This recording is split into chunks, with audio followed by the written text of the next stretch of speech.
Hello, everyone, and welcome once again to our Mummy the Curse 2nd Edition Chronicle, Oceans of Eternity. To get things started, as usual, we'll start with a little recap of what happened on the last session here.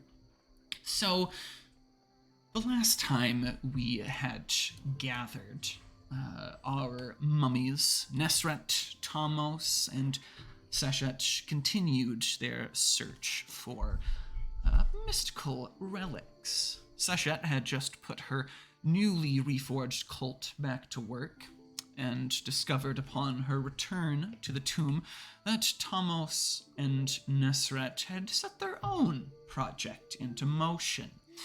There, in the heart of the tomb, Tomos, Nesret, and Minervina were hard at work creating a ritual space. The pair explained to Seshet that they had devised a sorcerous ritual to help track down the Ashen reliquary. However, they needed one more sacrificial component, an item with some sympathetic connection to the relic they were searching for. They believed that a scroll contained within Seshet's library, written by one of her sorcerers by the name of Dedenik, regarding his dreams and nightmares of the reliquary, would be the ideal candidate. They would fortunately only need a portion of the scroll to burn, but Seshet likely would not relinquish such a treasure without recompense. And indeed, Seshet was curious about the encoded letters that had been stolen from the Shuang-Sen cult, now in Nisret's possession, and wished to see them for herself. The Maret agreed on this exchange, and Seshet immediately set to work on deciphering the messages, relying on the secret guild magic of the Seshahebsu to crack the enigma at breakneck speed.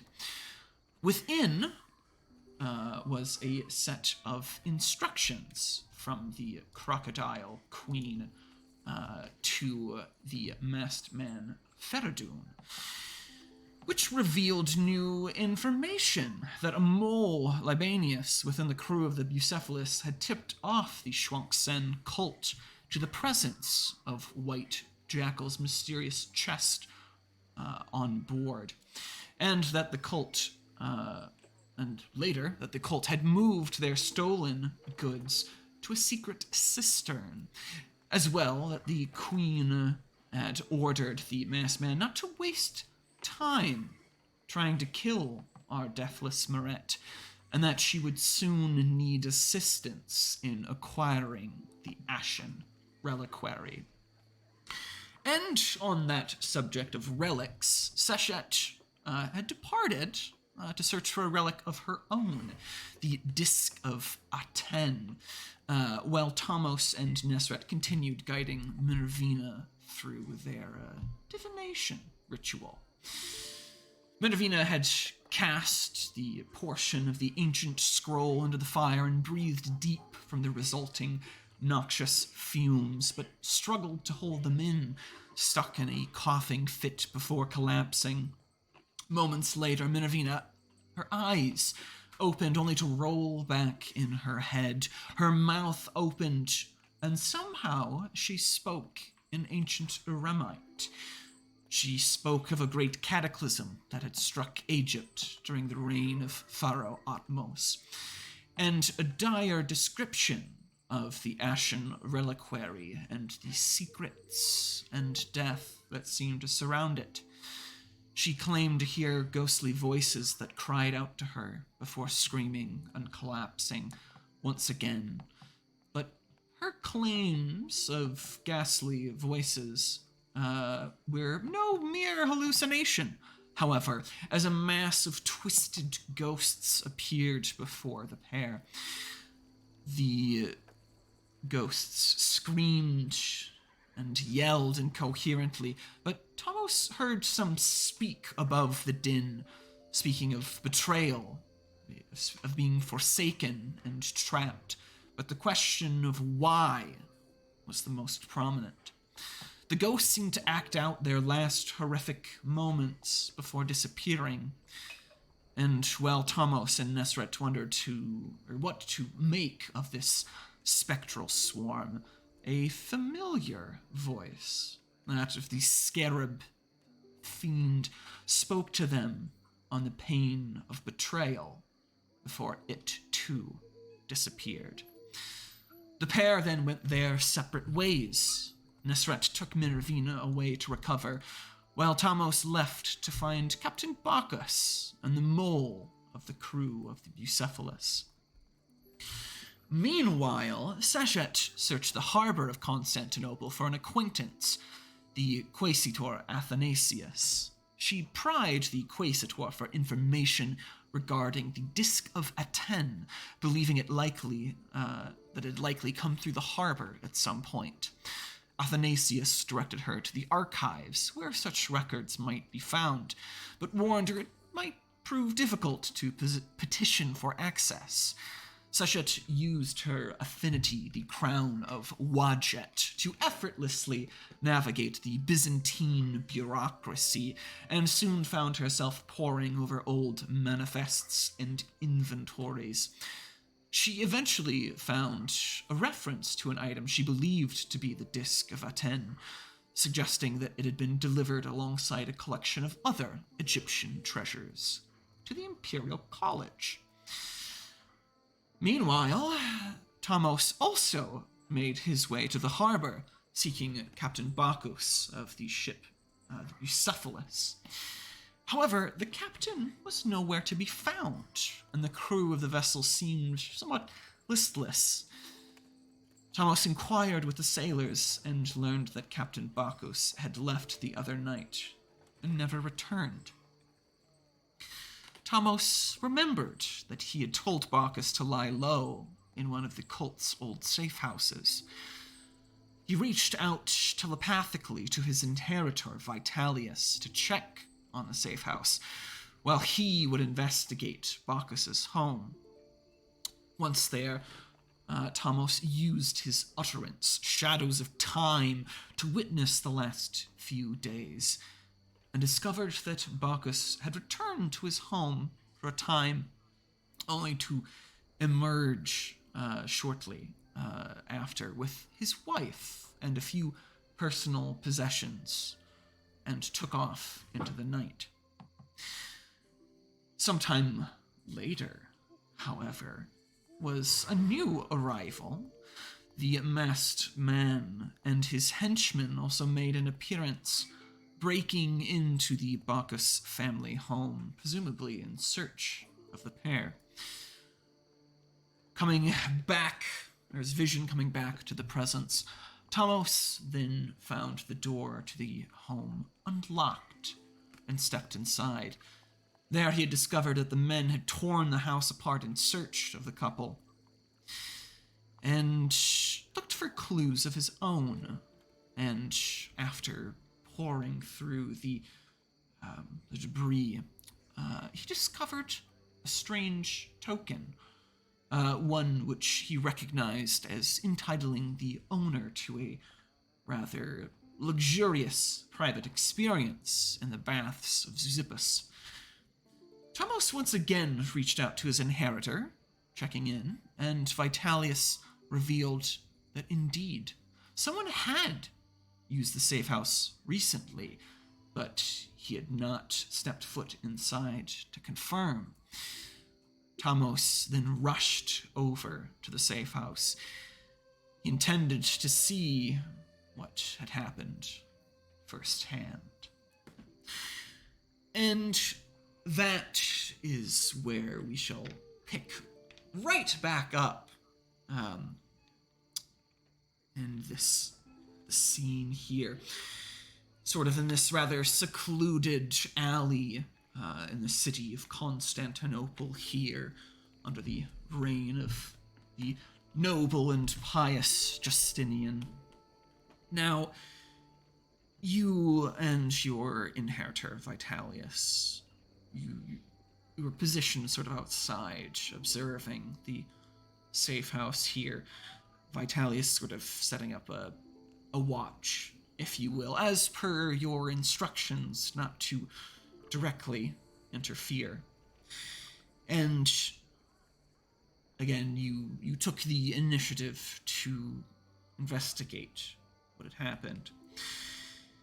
And indeed, as you approach the threshold, you can also confirm that someone does appear to have used this safe house recently. The sort of accumulation of 10 years of dust leaves quite, shall we say, an imprint, especially once disturbed. And as your hand reaches out for the door, the threshold here, why don't you give me a perception check? We'll say at a -1 penalty. So, perception. What's Oh, you want to, your mic is doubling up. You want to mute that? Sorry, I forgot to do that. There we go. All right. Sorry. So, wits and... Wits and composure, -1. Okay. -1.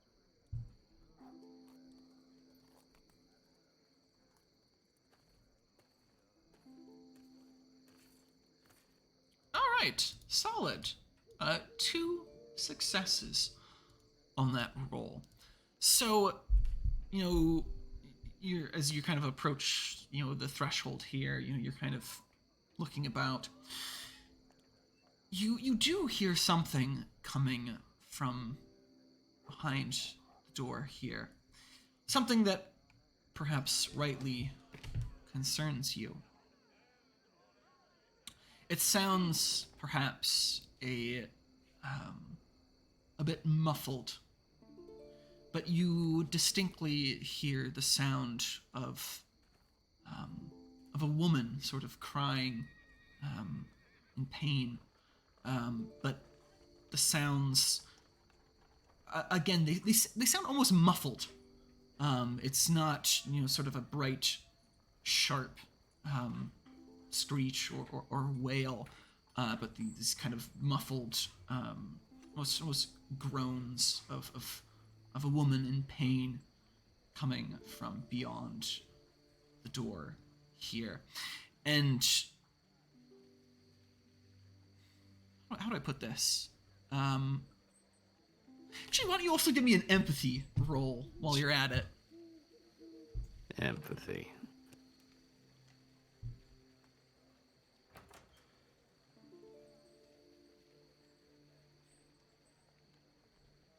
Just straight empathy. Oh, sorry, wits and empathy. My bad. Okay. Oops.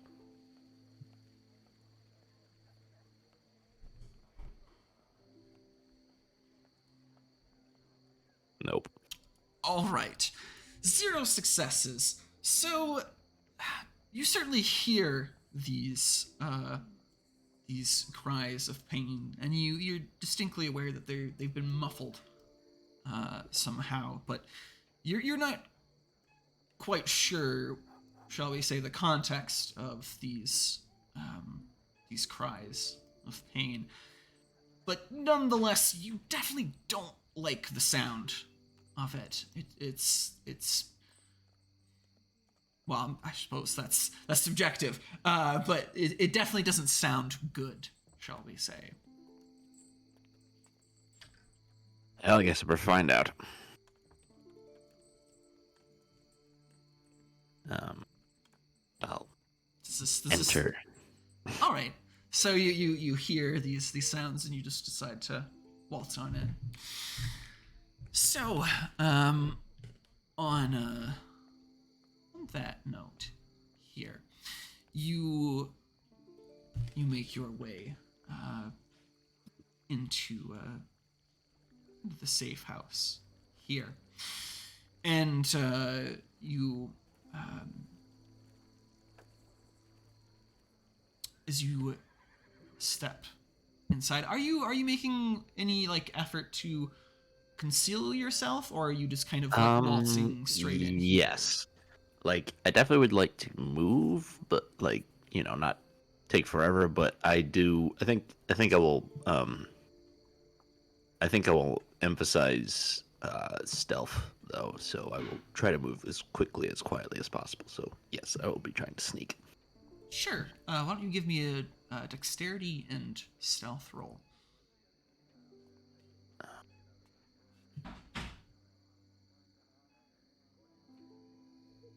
Here we go.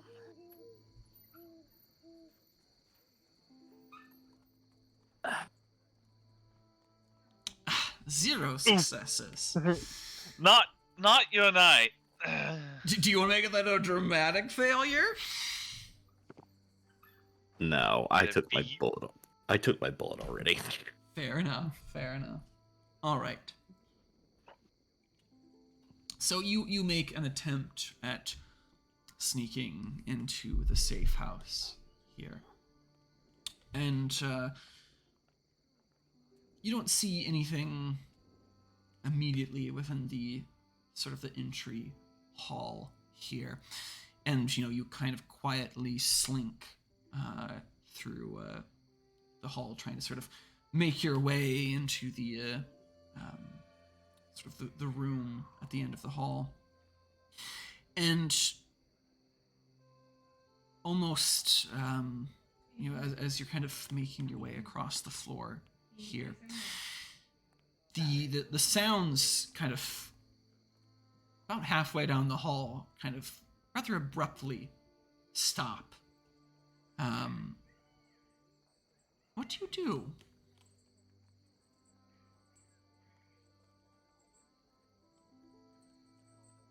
Push on. All right. But I will draw my dagger.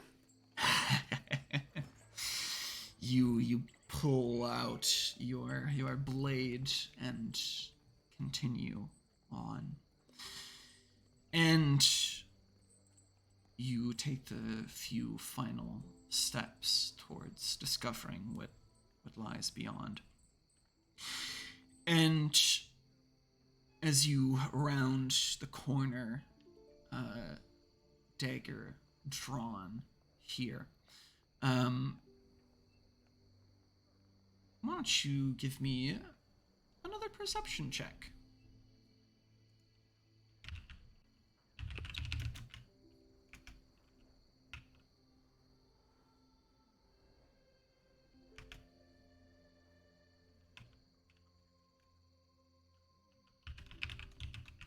So another wits and composure.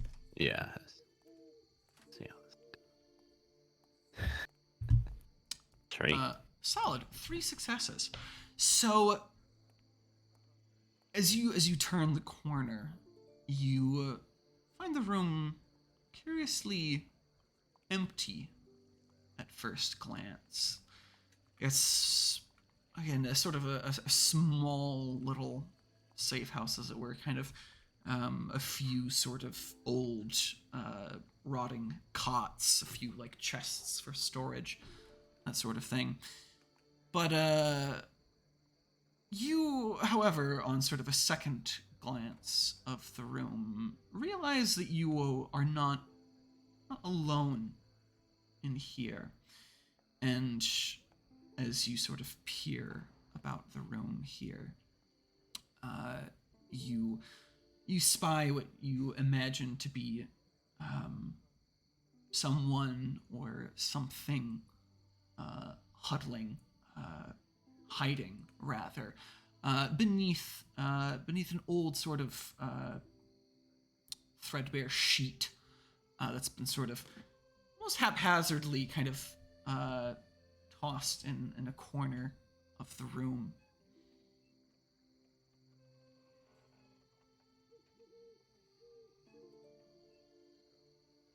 What do you do? I guess I'll...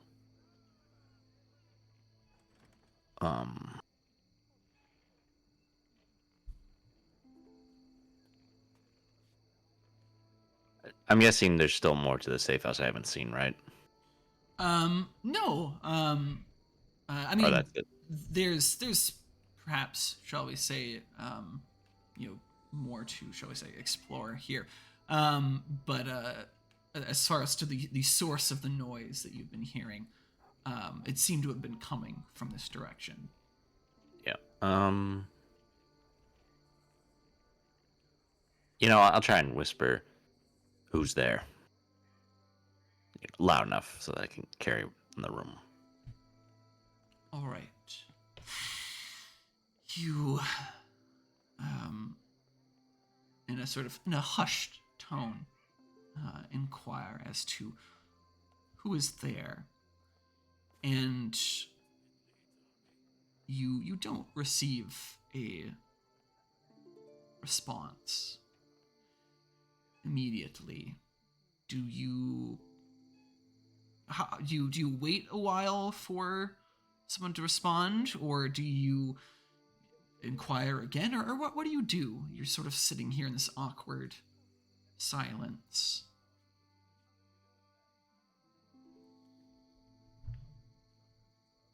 I'll just say, I'm going to approach you right now, and start inching my way towards the sheet, dagger ready, just in case I get jumped.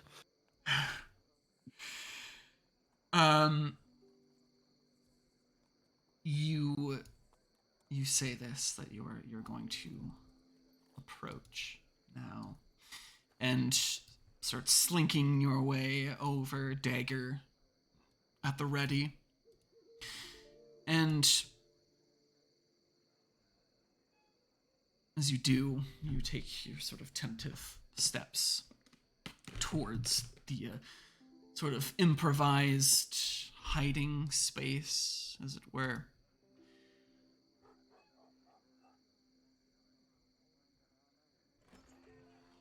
As you are about to reach for the blanket, or I should say reach, immediately in front of this blanket. The blanket comes almost flying at you. The whoever underneath sort of almost standing and kind of throwing it in your direction. And as this sort of distraction, as it were, comes flying towards you, what's your first move? How do you respond to this sudden movement? Probably jump back. All right, you leap back as the sort of smothering blanket flies outwards, and as the blanket sort of falls in front of you, you are left with a bit of a curious sight. You see Bacchus, who is standing behind this hastily thrown blanket, but someone that I guess you have seen, albeit indirectly. A woman, Bacchus's wife, is sort of huddled on the floor behind him, and you see he's almost kind of taking a sort of defensive stance, standing over her, and indeed, as sort of the curtain falls here, he kind of has his own kind of dagger that he's got sort of pointed in your direction, as as this visual impairment falls. And his reaction, or his face, shall we say, sort of gripped in that fight or flight response, seizes up kind of for a moment before relaxing somewhat, as that kind of a couple second delayed reaction kicks in, that indeed he has seen you before. And Bacchus sort of breathes a bit of a slight sigh of relief, and you see him kind of lower the dagger. He doesn't quite fully put it away, but sort of keeps it at his side. And he kind of stares at you and kind of takes a quick glance back towards his wife. And Bacchus rather nervously proclaims, You gave me quite the scare there. I'll actually sheath my dagger. I could say the same to you. I'm quite glad it was you, though. As am I. I'm also quite glad you took up my offer. Well, I suppose I didn't have much of a choice. It was either following you or risking everything. And I'm not willing to take that gamble right now. And you see he kind of takes another glance back towards his wife. And the source of the noise becomes apparent once again, as you see the woman kind of convulses in pain for a moment, and kind of lets out again sort of a muffled kind of groan as she winces.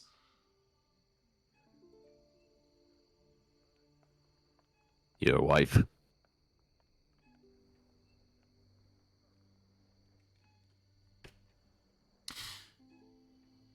Was that like a question? Yeah, it was a question. It was with a question mark. Okay. I didn't hear any like inflection, so but yes. Bacchus just kind of nods to your rather My wife. blunt question, and it's almost on cue, he sort of sheaths his own dagger and kind of kneels down to comfort his wife here.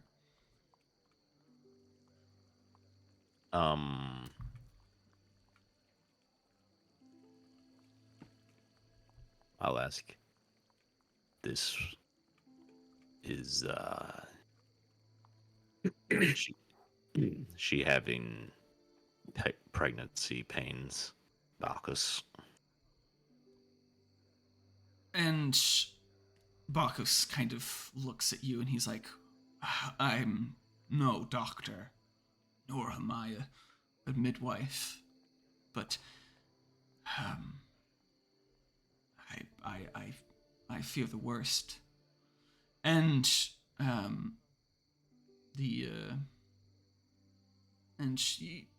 that sort of salty exterior of this seaman kind of the facade kind of crumbles away, as you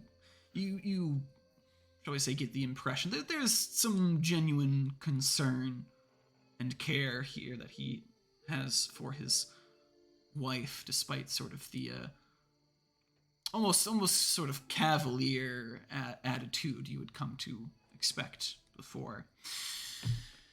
And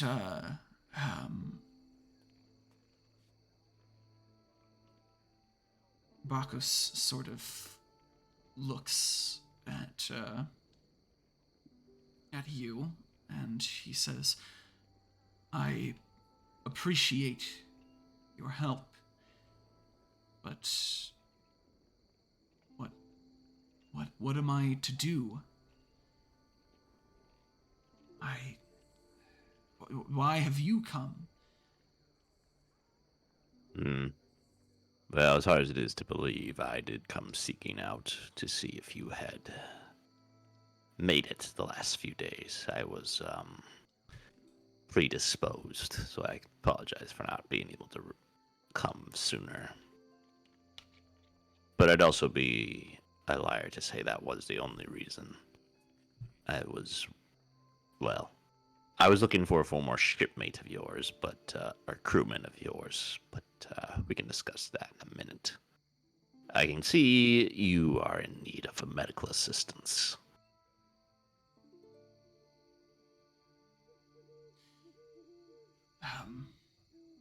And the captain sort of looks at you and he says, perhaps, but is it safe?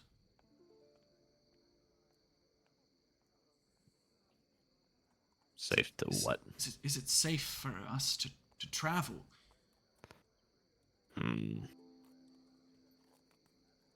I may have a solution where you do not have to leave, at least at the moment.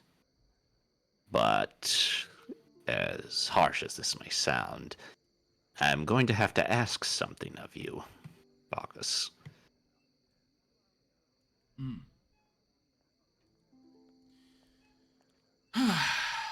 And what would that be?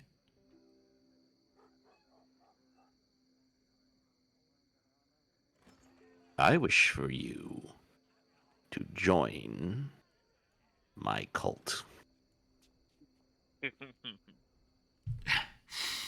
Let me explain. You're like, oh yeah, let me explain here. And almost to in a almost ironic twist to punctuate or rather interrupt the moment. The woman that's sort of huddled in the corner of the safe house here lets out a very uncomfortable sort of shriek. This time, I should say the effort to muffle the pain is perhaps a bit too late or too, or perhaps forgotten in the intensity of the moment. And the woman, who's obviously terrified by everything that's going on at the moment, the safe house, your pale presence here, the threat of, people coming to kill them, and her own current situation. It's a lot of stress, a phenomenal amount of stress. And as this shriek kind of punctuates the moment, like Bacchus almost immediately sort of ignores your like, let me explain, and kind of kneels down to check on his wife here. And as he does, why don't just for shits and giggles, why don't you give me a medicine roll, intelligence and medicine? Oh, nope. No, I have no skill in medicine, and I only have 2 in intelligence. So a chance die. Alrighty, let's see how this goes. Spend willpower. That's true. You could spend willpower if you really wanted. I'll leave it to chance.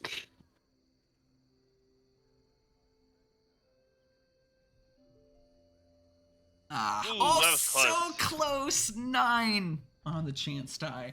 Yeah, again, you're no doctor, and despite your observations of the surgeon and Dr. Eutropius, you haven't really picked up all that much, despite your proximity to the good doctor.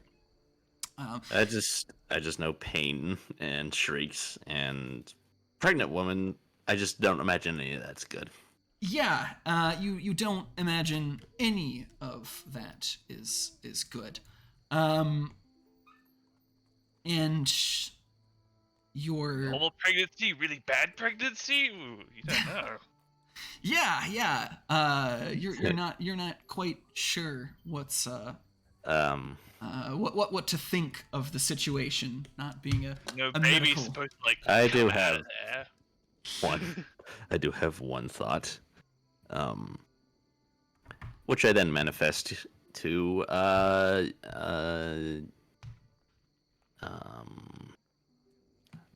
names again. Are you reaching out telepathically? Yes, to Vitalius. Sorry. Vitalis, yes. I'm gonna say, Vitalius. Good news: neither Bacchus nor his wife appear to be hurt. Bad news: his wife appears to be in pain, and she is quite pregnant. My assumption is that is the cause. Do me a favor and go retrieve Alexia. I would prefer only she knows about the location of this safe house, although I will undoubtedly have to scuttle it. And make sure she knows it's due to it's a pregnancy call. Mm, And tell her it's urgent. urgent. And Vitalius sort of takes all this in, and there's a bit of hesitation on the other end, and Vitalius says, "Are you sure, my lord, that you want to get her tangled into this affair?" I'd prefer not, but I trust her more than I trust her brother. I'll just put it that way. Besides, she's undoubtedly helped with pregnancies before. If you insist, I shall do as you ask. I'll deal with the repercussions. Thank you, Vitalius. And with that, you cease your telepathic communications to your inheritor and return to the scene at hand here as Vitalius rushes off towards the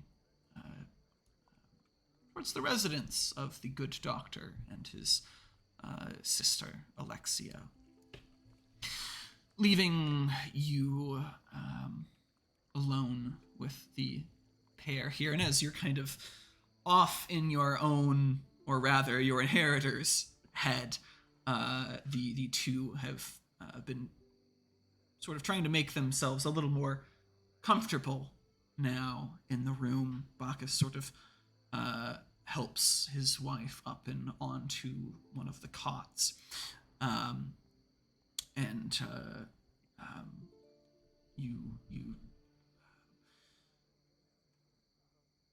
The woman sort of struggles to get up onto her feet and onto the cot here, and her breathing is rather heavy and hurried, shall we say.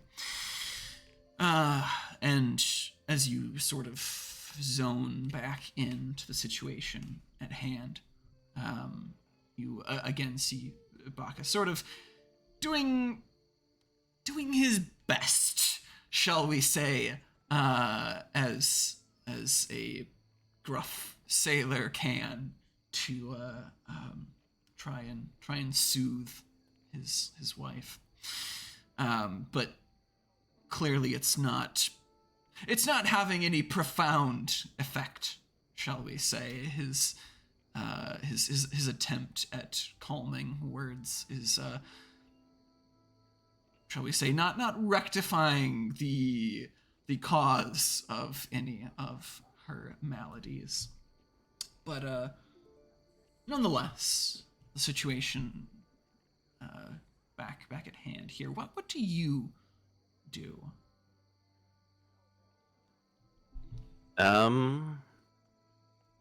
I might try to help find like physical things like blankets or pillows or something, of the like, to try and help get Bacchus's wife more comfortable. I might also search the areas, the rooms I haven't stalked through yet, just to make sure I see everything and, no surprises.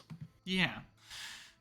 So you kind of give them a bit of space as you start to kind of pore over the old safe house, trying to find anything you think might be of use, any fresh linens, pillows, that sort of thing. Anything to make her more comfortable, or anything that you think might be of use.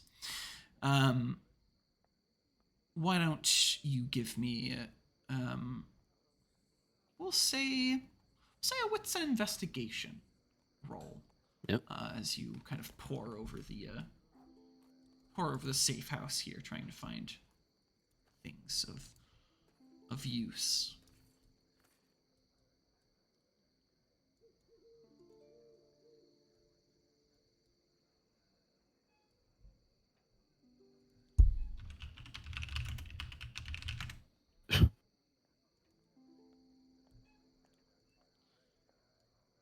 All right, a single success on that roll here. So, indeed, you managed to find a few clean sheets, some cloth that might be suitable for bandages or gauze, and a bit surprisingly, a now, shall we say, aged wine that had been stashed away, something perhaps to dull the pain. But it's not necessarily a fantastical haul by any means, but it's certainly better than nothing. With a few meager supplies at hand, what do you do? Or do you just do you try and continue your conversation with Bacchus here? Do you wait for? I'll wait till the expert comes. All right, so you try and try to make yourself sparse, I suppose, and despite the shall we say, the ticking clock, as it were, you give them a time and space. Excuse me.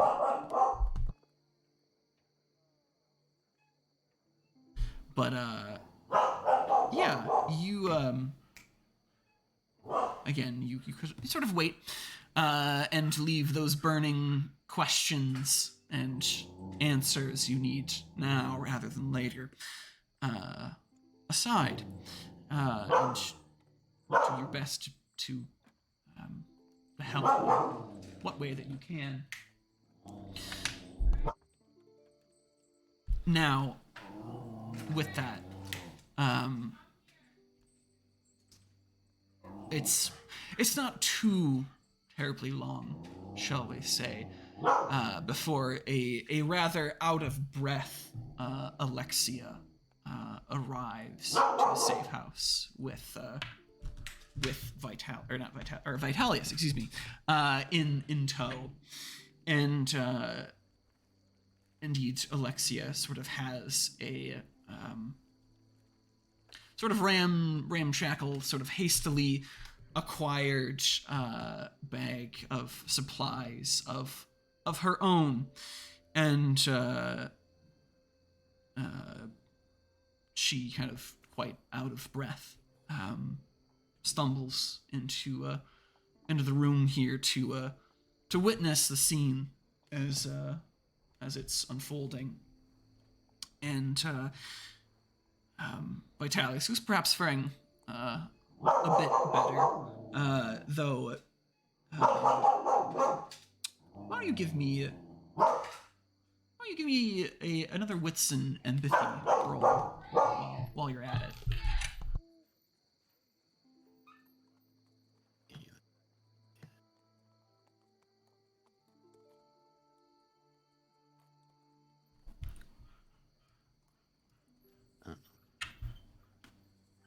You got this. You got this. Relate to fellow humans. You can do it. I think I will spend a willpower point on this.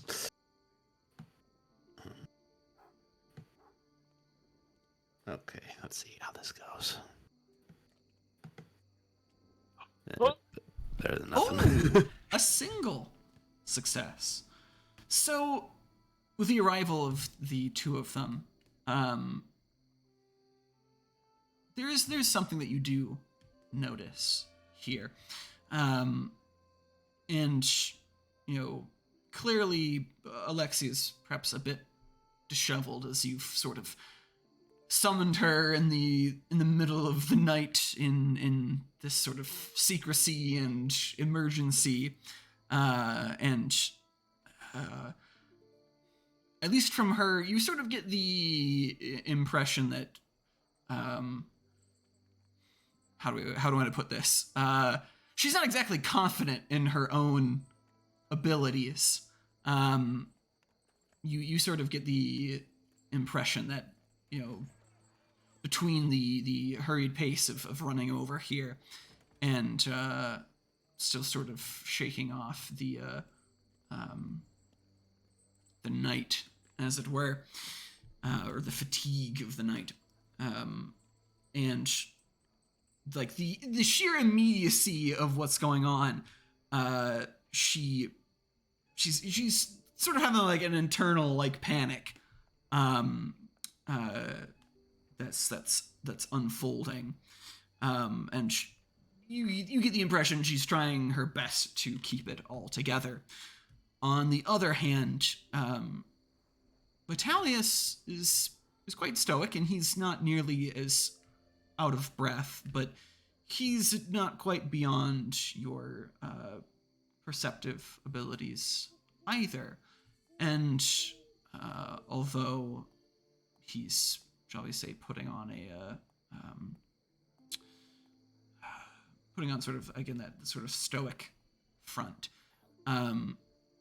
you kind of get the clear impression that he's in quite a bit of pain himself, and you get the impression he's doing his best to power through it and grit and bear it, as it were, as indeed you had recalled that the doctor had sort of warned you against any sort of intense activity, and running halfway across town and back is perhaps not exactly ideal either, but at least you get the impression that much as Bacchus's wife is trying to keep it all together, Vitalis too is doing his best to sort of power through the pain that he's experiencing. Now, that all sort of, shall we say, gets lost in the sort of immediate chaos that follows as Alexia does her best to sort of, take stock of the situation and try and tend to Bacchus's wife here. And you almost, again, you're sort of out of your depth, at least in the medical field. And everything sort of gets lost in a fuzz or a haze, as it were, as things just seem to be like happening around you, and people are moving, and it just seems so strange to you, and yet familiar. Why don't you give me a memory roll?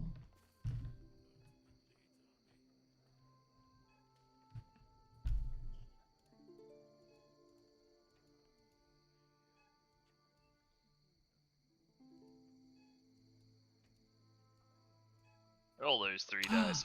1 success. A single success. Finally.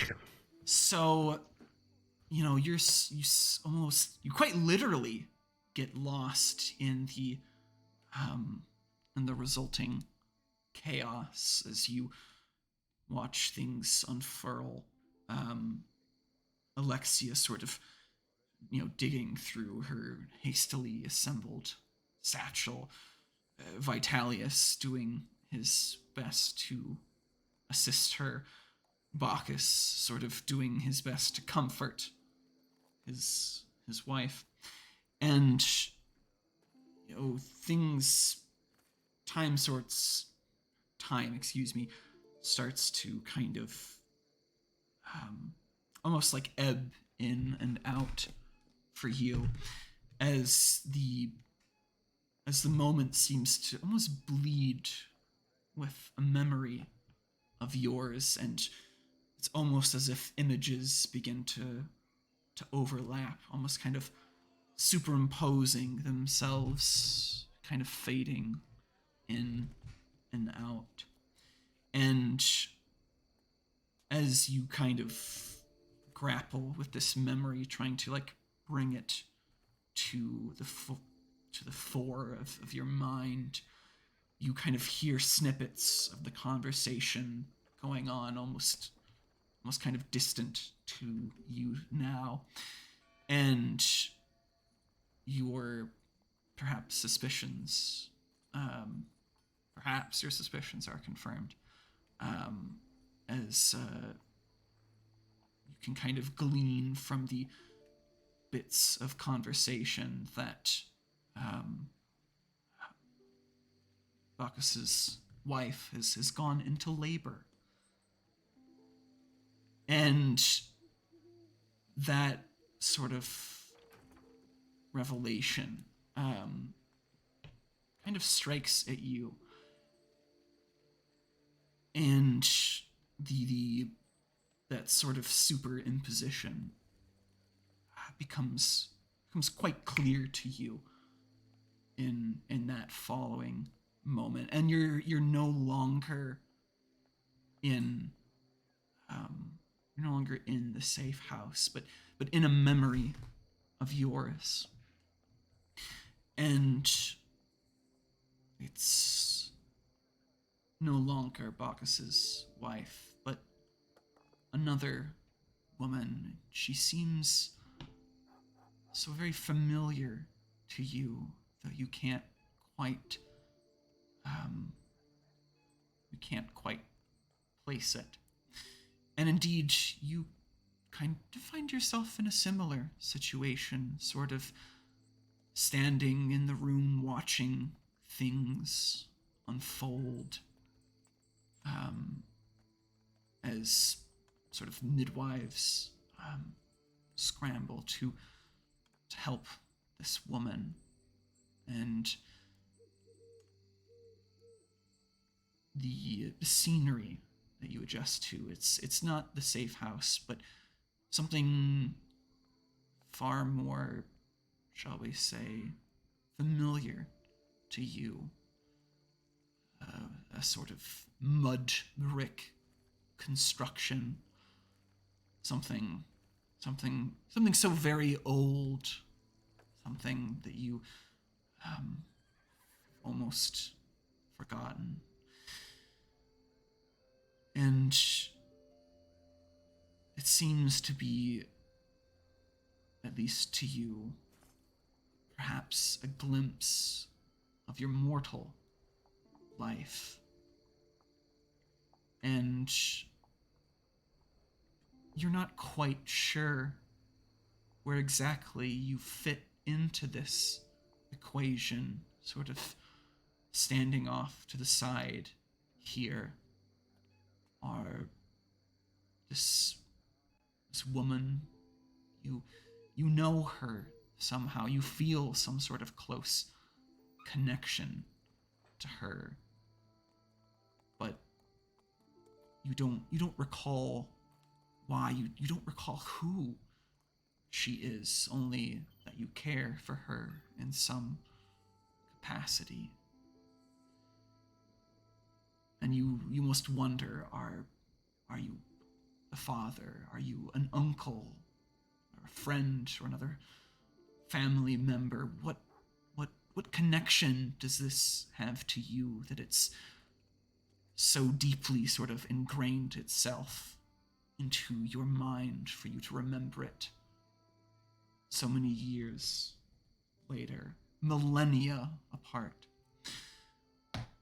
And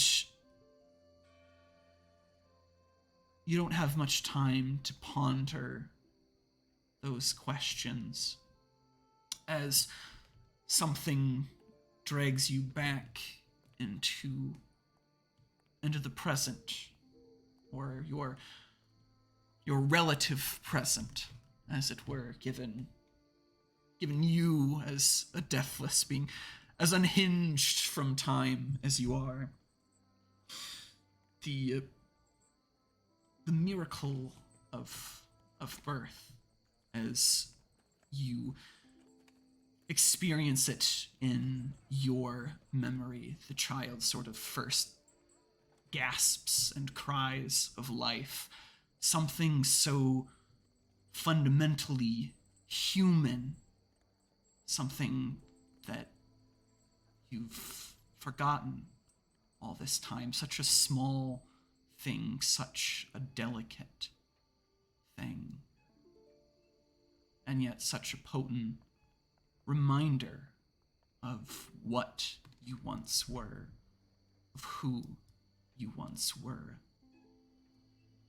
And that connection to your humanity sort of bringing you back into the moment as that ancient child's cries become the cries of Bacchus's child, and your senses sort of draw you back into the present, sort of ephemeral strands of that ancient memory, sort of like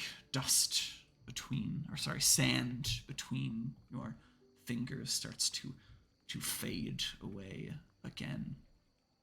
And you're sort of left to grapple with the moment here. What do you do? You're just, at this point, sort of standing there watching this unfold. What's going on in your head, or what does Thomas do in response? As perhaps potent as this moment is in the memory that you've experienced, there's also other concerns that you would come here with, and how do you kind of grapple with all of that? Do you can sort of continue to push those to the side, or what? How do you respond to all this? I'll just put that back towards you. Boy. So okay, just for clarification. Was this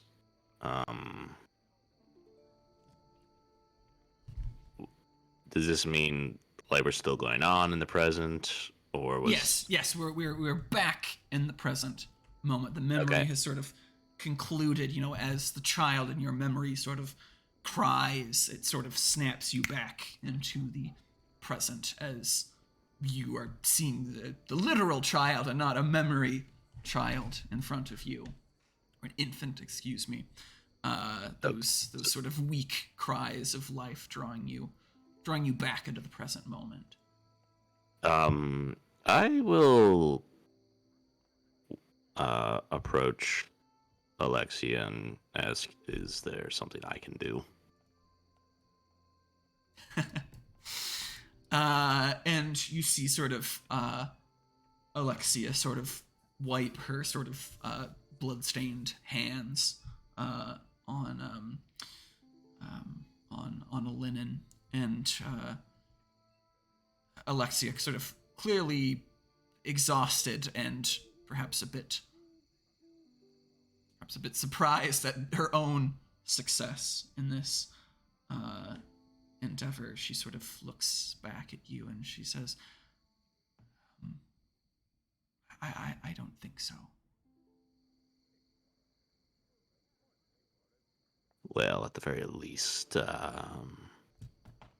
do rest here for the night. I apologize for the late house call, but this, as you can see, was a bit of an emergency. Yes, I surmised that much. Well, things always are quite interesting when you're around. I seem to have that curse upon me. But I insist you sleep here tonight. I have extra linen and pillows. Just pull up a cot. Probably be better if you're around since, since we have a newborn infant around. Yes. I suppose that would be best. I suppose I can see what I can do. And there's still sort of that like residual like nerves on her. Like you can tell that she's still kind of shaking a bit, and perhaps still surprised at her own success. And you sort of got the implication earlier that she was sort of doubting her own abilities, as it were.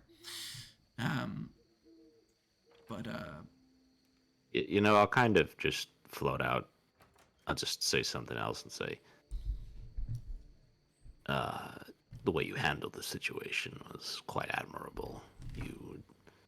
I do not know much about medicine, but I don't think this probably could have gone much better if you hadn't shown up. Well, to be fair, I don't know that much either, but I have learned a thing or two from watching my brother. I think that statement is very untrue, in my personal opinion. I think you should be proud of the work you've done tonight. And I think it's worth a rest. I kind of gestured towards the cot. Try not to overwork yourself. Yeah. I did have a question, though. Why me? I kind of paused for a moment. I guess it wouldn't have been more prudent to call my brother. I guess you could call it an instinct, gut feeling. I felt you were the right person for this job. I also, admittedly, felt as though you were a little better with discretion. As we'll tell right now, I can't let a whole lot of people know about this location at the moment. It's, well, simple. I won't be able to go into too many details at the moment, but simply put, Captain Bacchus and his wife needed to be, they needed to be here secretly. People didn't. The less people that know about it, the better. So I would like to keep this safe house in that manner of safety going forward. I trusted your discretion more than I guess I trust your brothers. Kind of give a smirk. Why don't you give me another empathy roll while you're at wits and empathy? And Alexia sort of kind of nods along. And she kind of processes all of this, and she says, "You seem to have a habit of getting into danger. What exactly do you do?"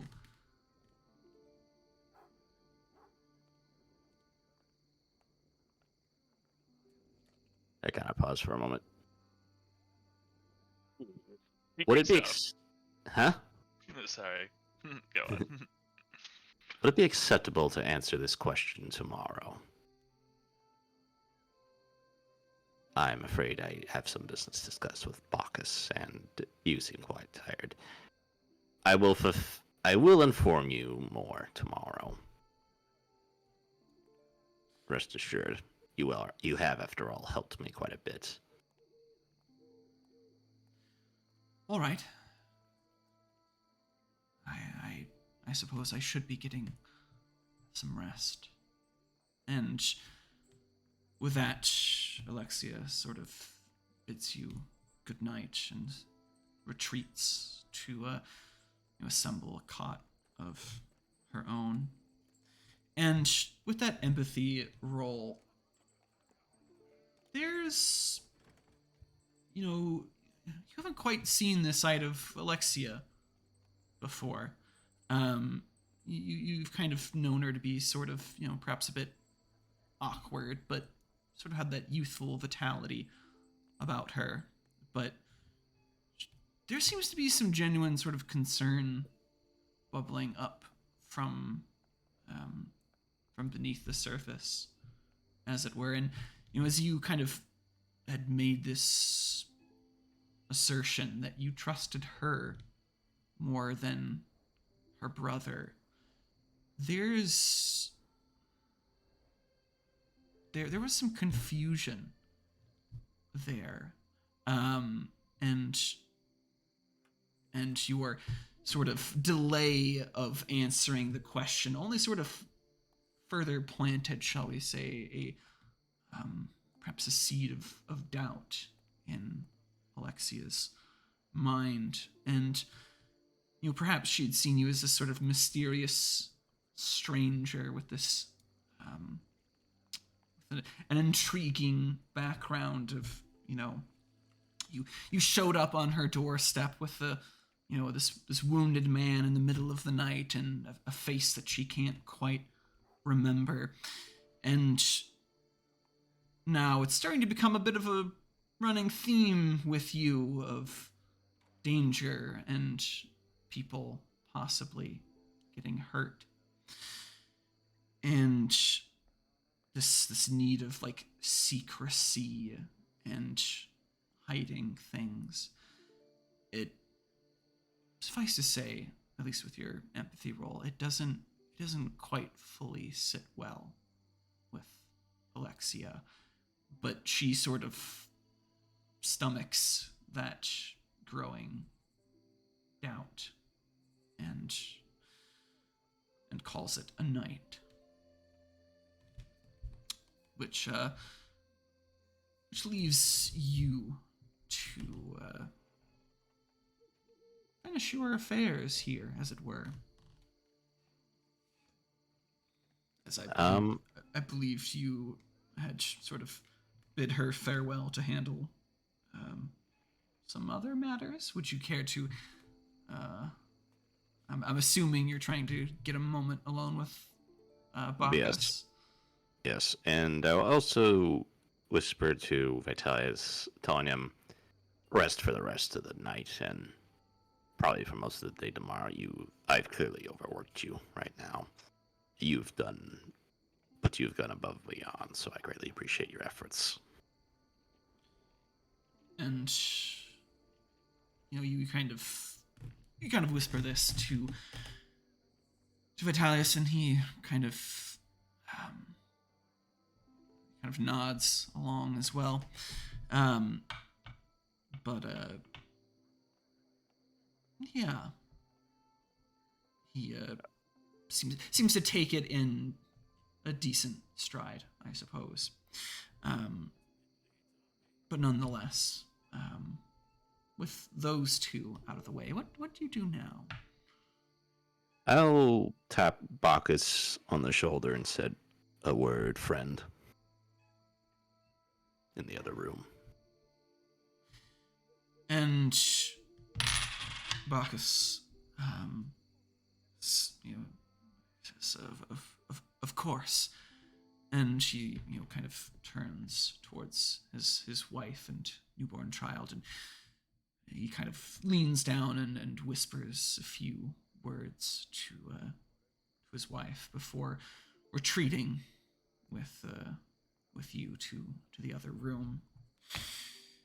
And as you find yourself with a bit of privacy here, Bacchus, who's certainly had a lot on his plate at the moment, and he seems rather, shall we say, exhausted, perhaps in more ways than one, turns towards you and he says, well,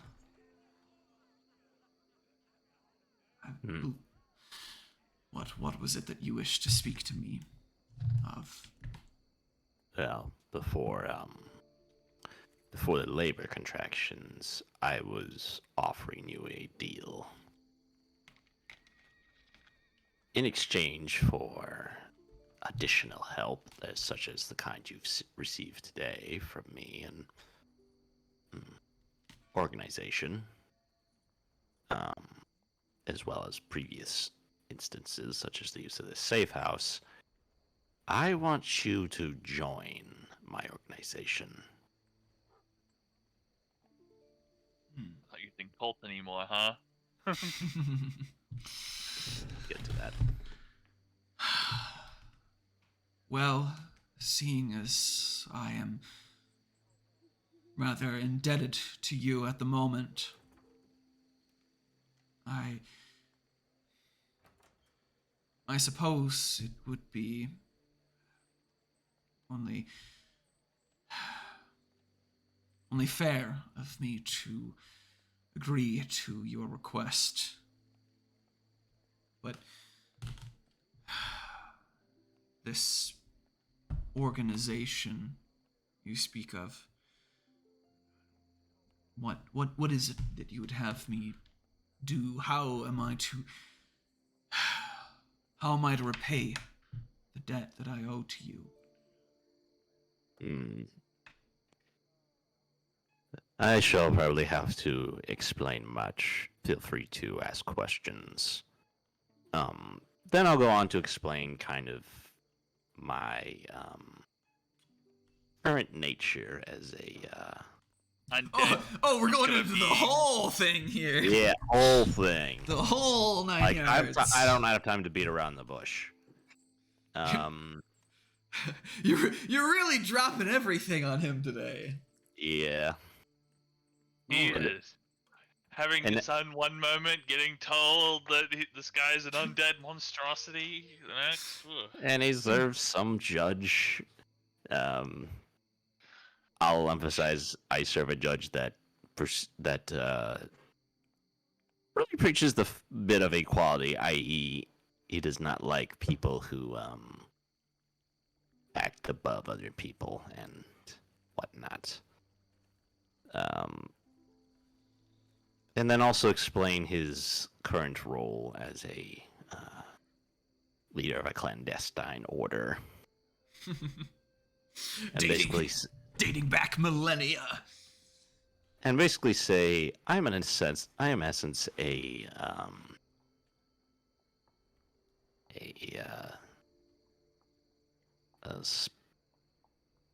leader of an espionage organization, and your goal is to be one of my closest council members. Particularly, I picked you mostly because of your connections in the shipping of this city. I.e., you seem to have a quite bit of them, and it is an important area I must cover. So that is what you would ask of me. Spying for you? Not even necessarily spying, mostly information gathering. As things progress, I may ask more things of you, but rest assured, I am the kind of person that likes to... Let's just say when I seek out a person for my organization, I consider it an investment. So in other words, I will help you become a better person, a better individual. What are you today? In addition to this help, I will also provide you with resources you need to make your current life much better. You can, of course, refuse the offer, but that will also result in you losing any resources I could offer.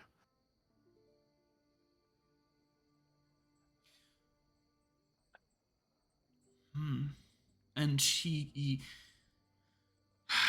really grapples with everything that you've sort of thrown at him, and kind of sits and thinks for a few moments, and he seems to believe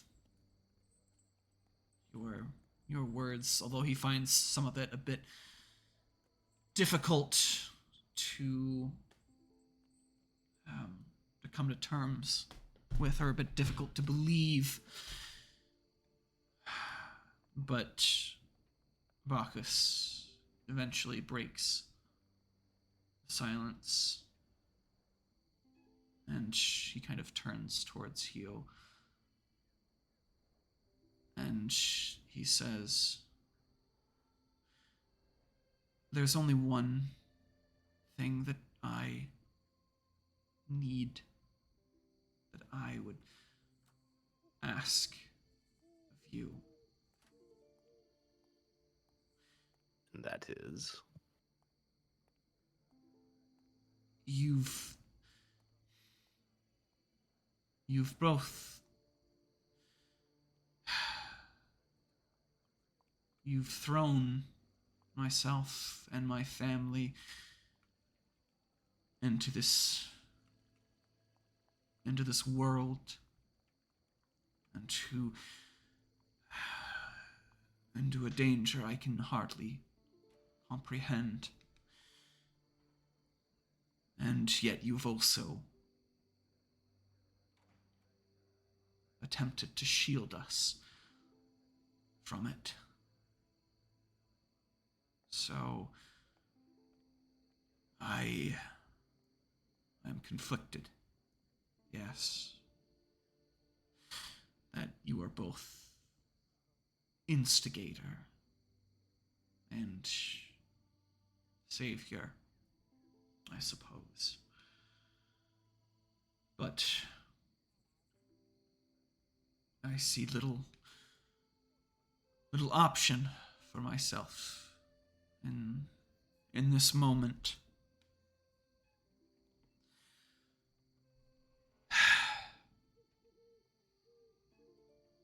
Can you promise me one thing?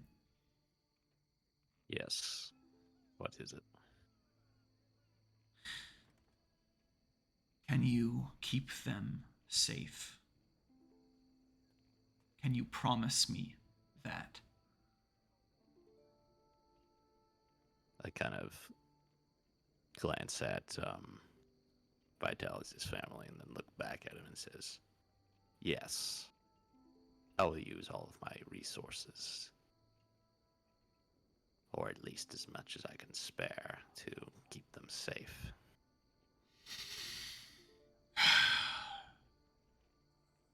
As is, there's not many of us. So it's not as if there's not many Freds searching for my organization at the moment.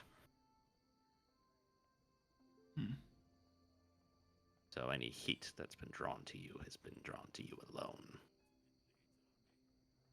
Well, your word, I hope, is true, and if it is, I will do as you ask. Rest assured, I reward loyalty. Bacchus, keep that in mind. And if it comes down to it, I will personally see the safety of your family. However, at the same time, as much as I greatly value trust within this organization, I greatly despise treachery.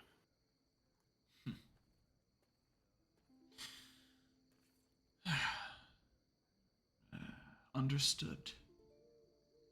Then I believe we have a deal. For now, you and your family shall live here until we can figure out a better place to move you. Preferably to perhaps another safe house or even another house entirely. But right now, you were probably right to lay low for the last few days. I'm currently looking into the individuals that came to your house after you left. And you see a bit of an eyebrow raise as you mention this fact that was unbeknownst to him. Indeed, there's sort of a crack in his kind of stoic facade as you just kind of casually mention that a couple of men showed up to his house. But he seems to take you rather seriously at that sort of claim that you've made, and sort of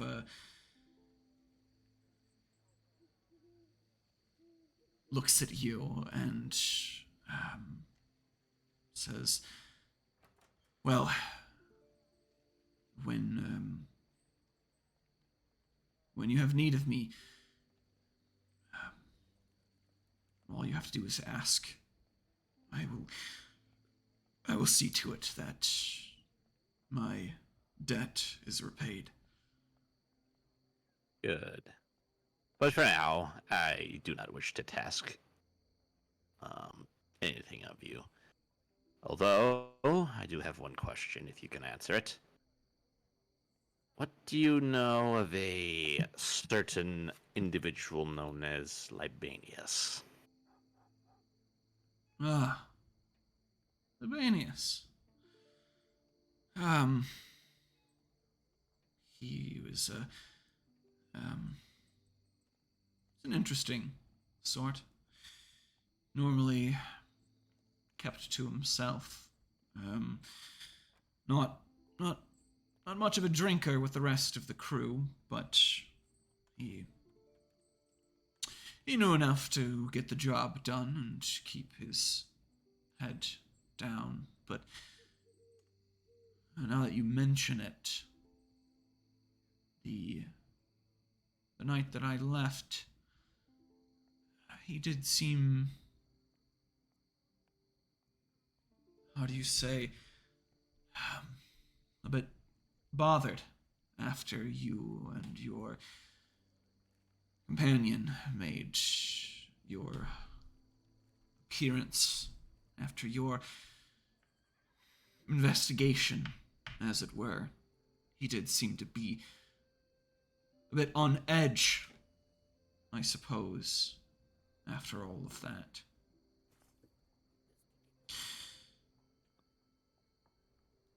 And Wait.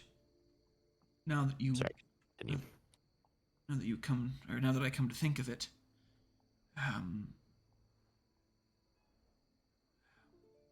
he Libanius had, well, shall we say he had left early for the night, or rather, leave, I suppose, is not quite the right word. Shall we say he left the crew of the Bucephalus. He quit. Yes, I suppose you could say that.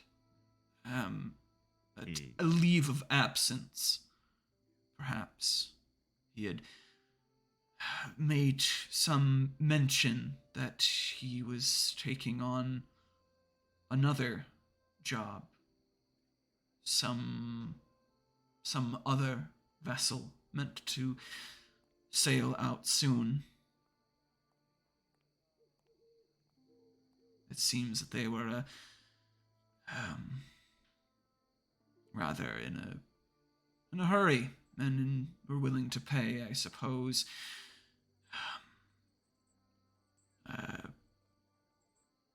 more than I could afford for able-bodied men on short notice.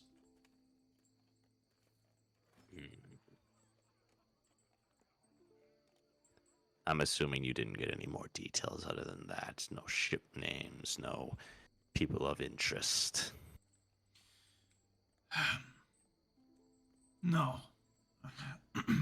I'm sorry. I didn't think to pry at the time. I had, well, other I raise my hand. concerns. I understand. But that does help me quite a bit. Suppose I shall share this little bit of information with you. Libanius happens to be the one who, on both occasions of our meeting, ratted us out, shall I say, to an enemy. An enemy at the time we didn't know about, but one that made their appearance when we went to collect the White Jackal's possessions.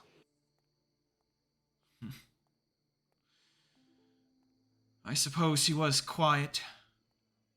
Too quiet. And you see him kind of clenching one of his fists. You see sort of a vein bulging on his hairy forearms. And Bacchus says, and to think I trusted him. It's always the ones you least expect, I suppose. But jail certainly does hurt, Bacchus. But rest assured, I am going to make that individual pay for both of our wrongs.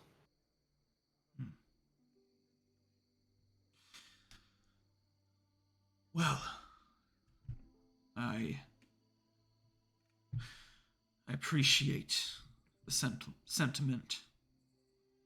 And as much as I'd love to give him, shall we say,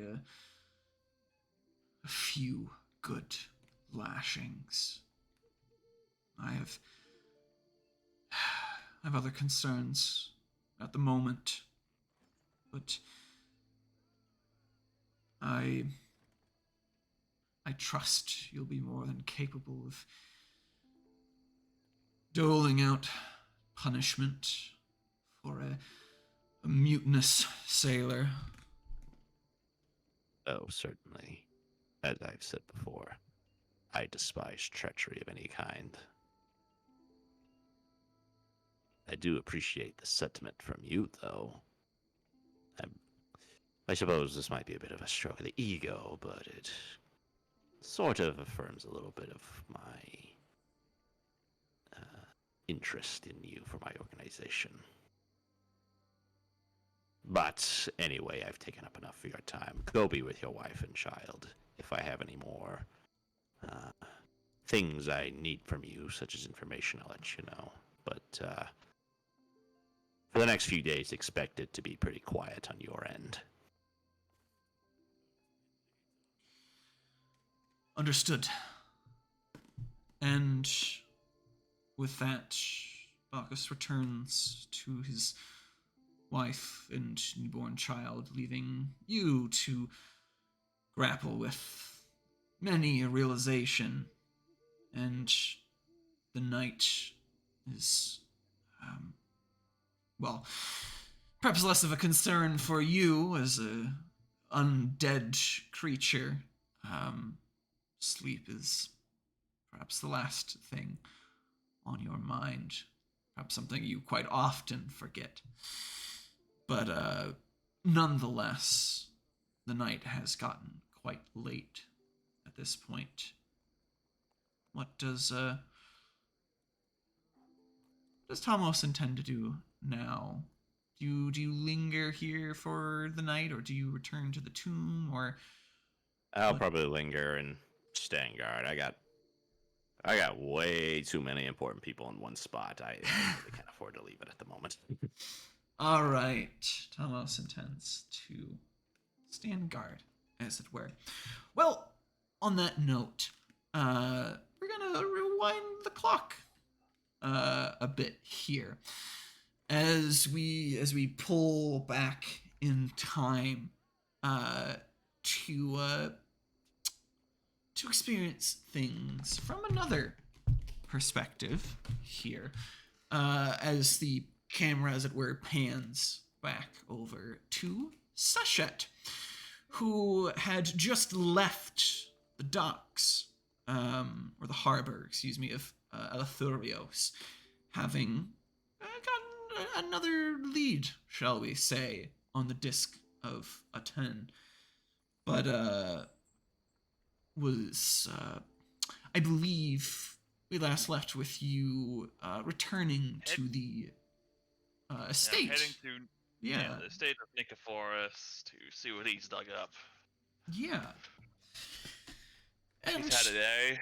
Yes, as I'm sure we'll see. So, the sort of twilight trip across Constantinople is a bit uneventful, and you eventually arrive at the Nicophorus estate, and you see, a few sort of dim lights emanating from within, as it were. And once again, you are greeted by the Major Domo. Yeah, by the same Major Domo, the sort of aging male slave who so kindly greets you again and welcomes you into the estate as he goes to fetch his master, Nicophorus. And again, you are sort of left to wait in the hall and unfortunately stare at the sort of gaudy displays of the family's wealth and suggested importance before the Major Domo returns and escorts you once again to the sort of private chambers where you and Nicophorus had last met, where you had last, shall we say, made quite an impression with your utterance, "Blessed is the God King," and sort of wrapped Nicophorus up into your fold, into your cult. And as you enter the chamber, once again you see Nicephorus, who's kind of lounging in a chair. There's sort of a crackling little fire in the hearth, and Nicephorus is sort of swirling a small little chalice of wine, and you see there's sort of an already opened amphora sort of standing up on sort of the center table of the room here. And You're looking content. I trust you have news regarding the disc.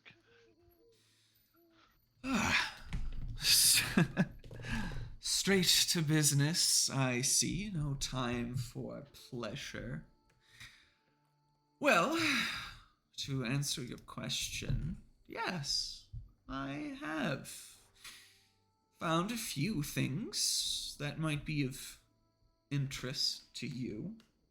Though, on the subject of business, as it were, I did have a rather, shall we say, unexpected visit today. Some associates of yours, I believe. Ah, yes.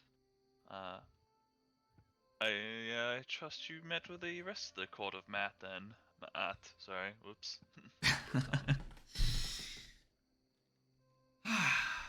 Yes, I had the opportunity to chat with some of them. It's an interesting task, I suppose, you've set before them. Mm-hmm. I'll have you know, they have been aptly, the request, shall I say, has been amply filled. I've set aside some resources, shall we say, as per, I'm assuming, your request. Yes, that only just gently nods to that, yeah. Letting him to continue. Well, enough on the subject of finances. News, information. I've made some progress that I'm sure you will find promising. A few leads for you to follow up on. I did some digging throughout the day, made some inquiries with some of my fellow patrician families, trying to see who might share a certain interest in, shall we say, Egyptian antiquities, or a penchant for the occult. I have 3 possible candidates for you, though I cannot confirm if any of them have this disc, as it were. There's only so much one can do in a day. You really mustn't rush these things. You can't be too obvious, too desperate, shall we say. But nonetheless, my apologies for drawing things out, teasing you, as it were. The first of these that might be of pertinent interest to you. Patrician Galenius Pelagogius. He owns, or rather his family owns, a monopoly, shall we say, on the silk trade here in Constantinople, which has earned him no no small fortune, and word has it he enjoys spending his obscene wealth on all manner of things, antiquities included. Anything gaudy, I suppose, shiny and gold, and your disc very well might fit his tastes. Aside from that,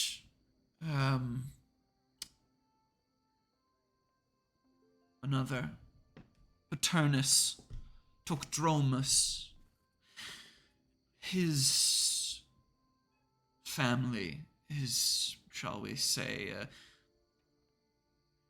a somewhat distant inheritor of an imperial dynasty. Shall we say, a quite distant claim to the throne, as it were, but nonetheless enough to give them some small manner of prestige. And this bureaucrat, shall we say, has also a taste for oddities, for shall we say, there may be some whispers of certain, perhaps alleged pagan connections, but these are rumors, of course. No one doubts the sincerity of their belief, but perhaps you might find it of interest. Lastly, another, perhaps, avenue. Another man, patrician, by the name of Romanus Podromus. He, perhaps not as, shall we say, wealthy as the predecessors I mentioned, but he is more of an academic interest, shall we say. Romanus is a chair of the Imperial College. Word has it, he likes to collect, shall we say, such historical trinkets and antiquities. Perhaps a bit of that scholarly nature bleeding over into, shall we say, other scholarly pursuits.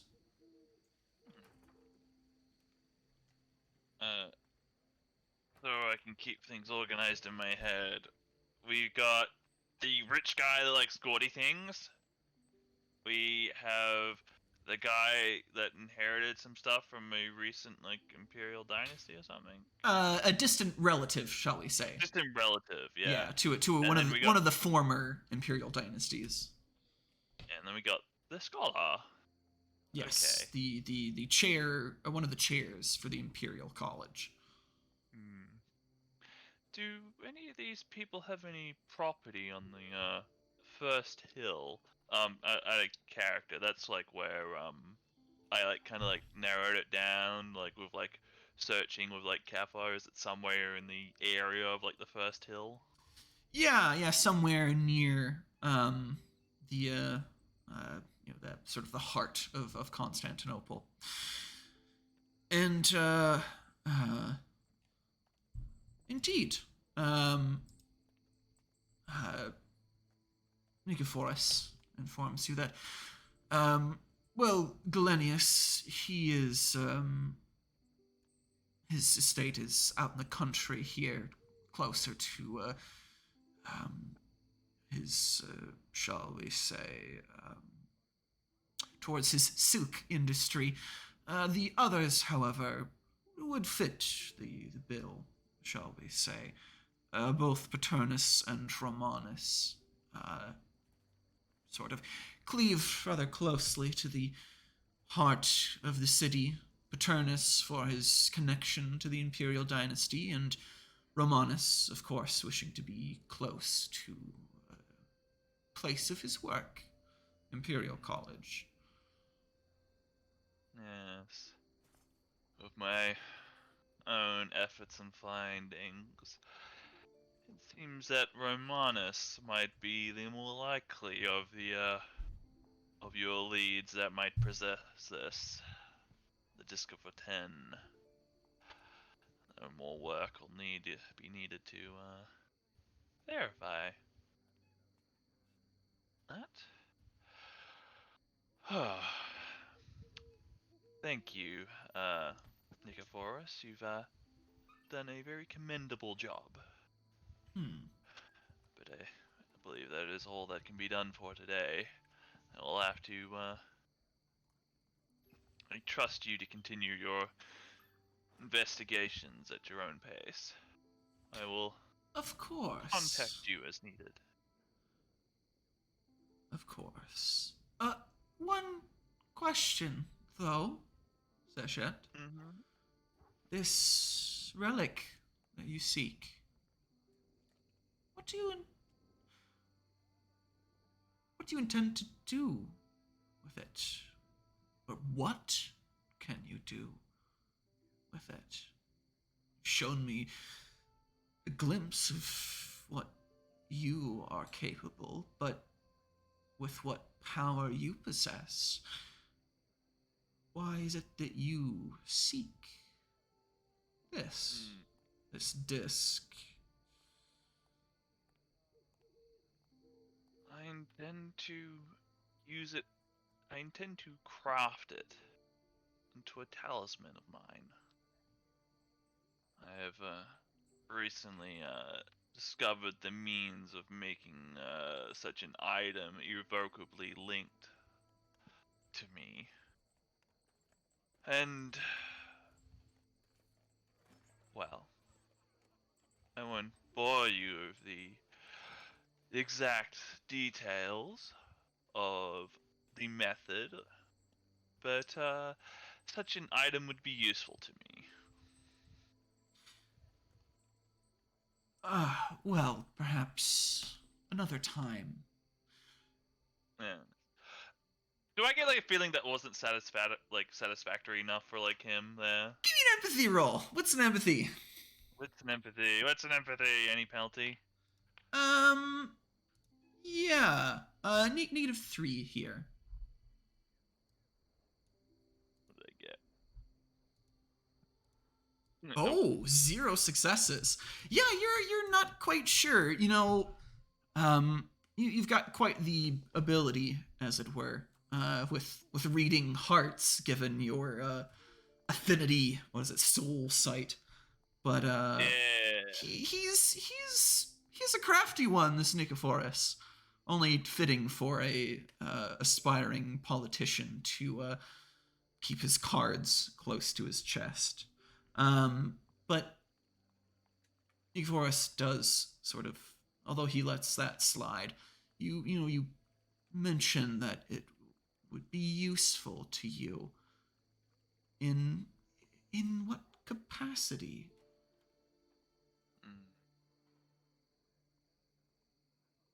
Nicephorus, I might not look like it, but I'm very old.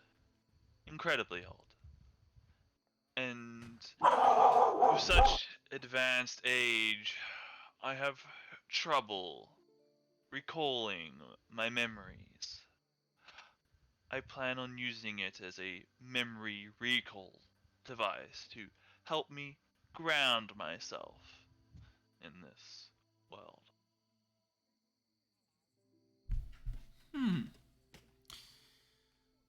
Intriguing. Well, I won't keep you long, but I'd love to speak more of this when you have time. I'm quite interested. Your rather extraordinary claims and well, proof of them, I must say, has garnered my attention. I'd love to hear more when you have the time, of course. I'm sure, given your rather surprising age, that you have many stories to tell.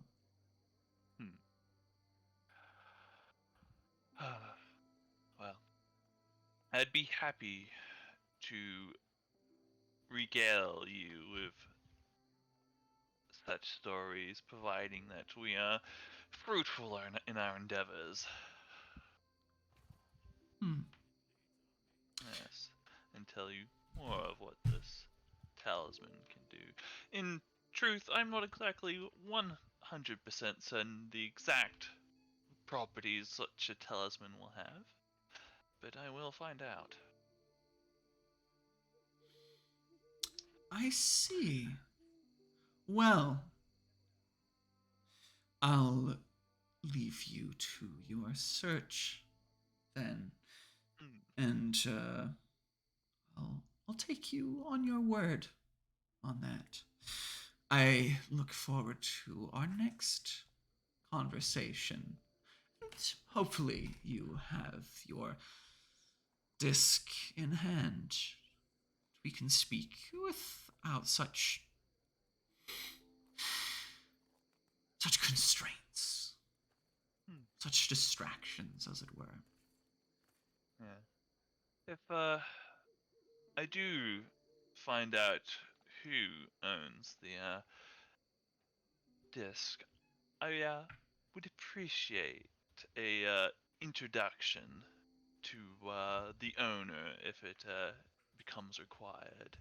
I trust you'd be more than capable of that. Oh, yes, I suppose I could arrange such an invitation. That would be no trouble at all.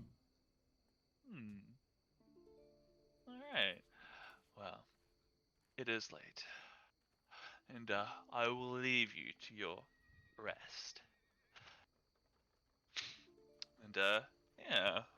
It's just that we'll I guess leave. Happy with what she's gotten. She's gotten some names, even though I was probably like a worse memory rating than Cassette, as I've already forgotten them. I suppose I could get them like written down or something. Yeah, I'll put them in the chat for you. But just a refresher: Galenius, Paternus, and Romanus. Those Greek. Those darn Latin Greek names, always ending in US. But nonetheless, on that note, as we sort of bring this sort of late night conversation to a close, we're going to bring this session here to a brief little hiatus, as we're gonna head on break here for a couple minutes. So until then, sit tight, and we'll be back in just a little bit.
All right, and we are back.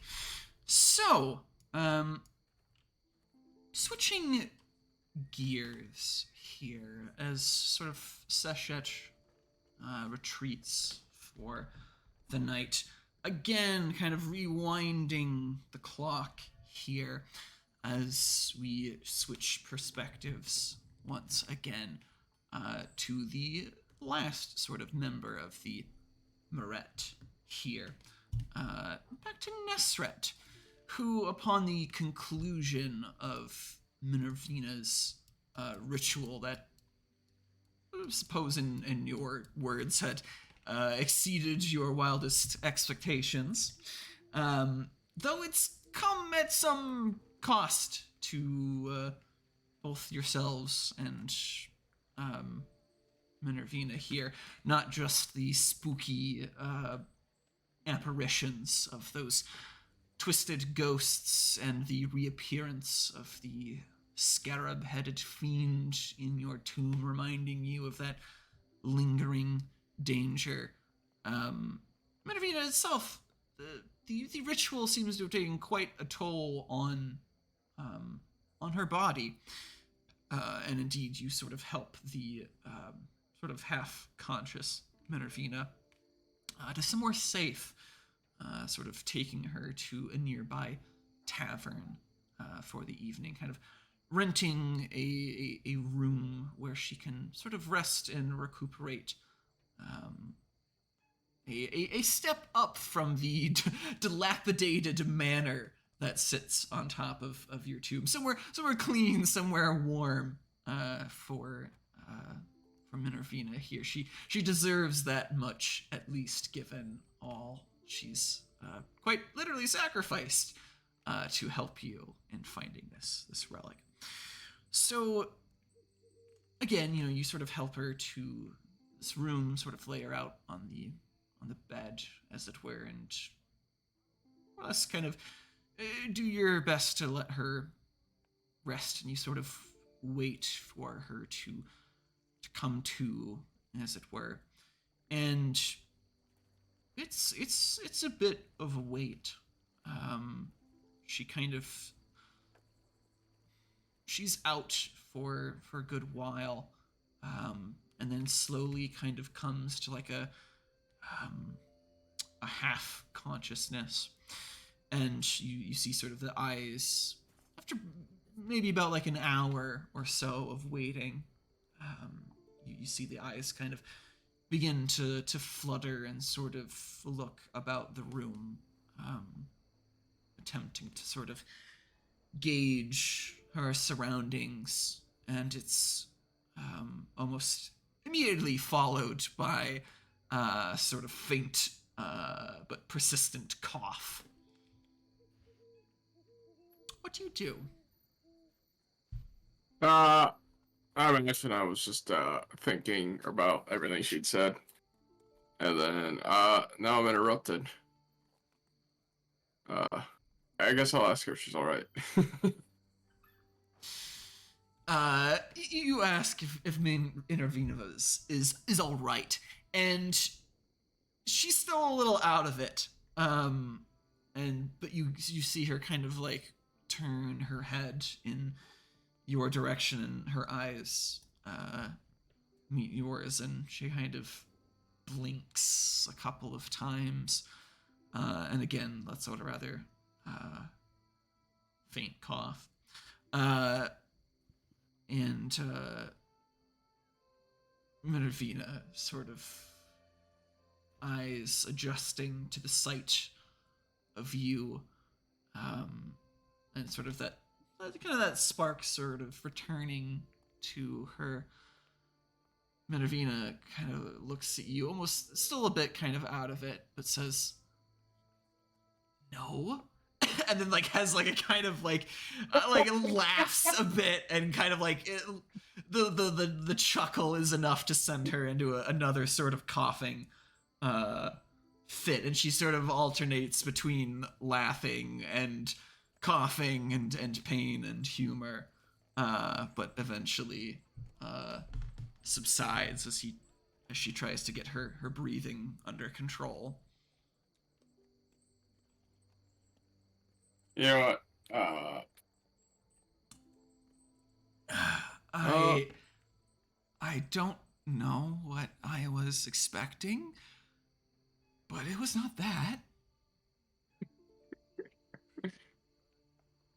Do you remember much? Bits and pieces. Yes. How did it go? I think you gave me everything. I think you gave us everything we need. And I'll tell her. I'll probably look prideful. I think it was a very successful ritual.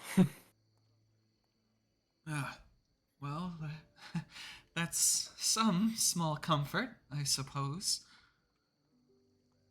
But I have to ask, what do you want with that thing?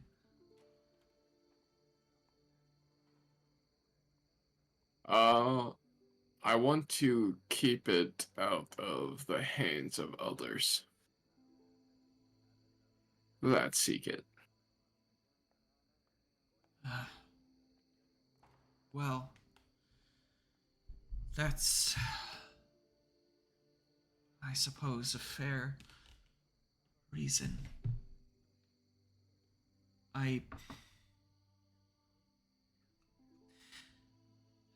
There are things that are still a bit fuzzy to me, I imagine. I hope they'll come back in time, but that thing, that chest, that reliquary, whatever you want to call it,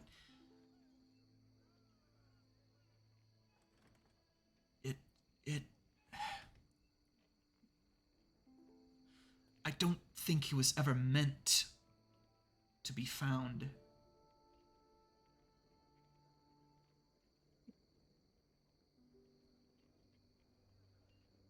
I'll she continue. If someone is seeking it, if someone does wish to use it, I can't I can't begin to imagine what might happen. I don't know what secrets are in that thing, but I can't imagine they'd ever be worth it. There's far too much death lingering around that thing. I didn't tell you before. I didn't wish to speak of it, but this isn't the first time I've had a vision of that.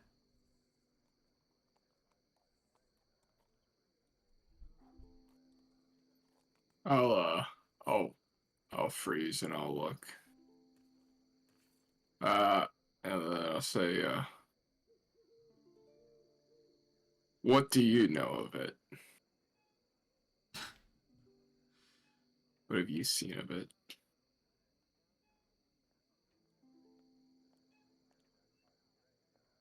I can't say for certain.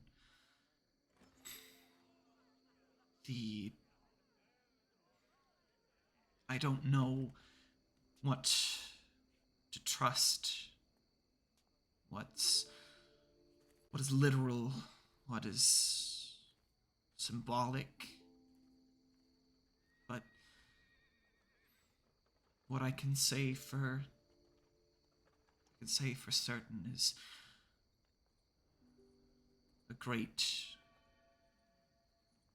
death seems to hang about that thing. And whatever is inside of it, whatever secrets within that beckon,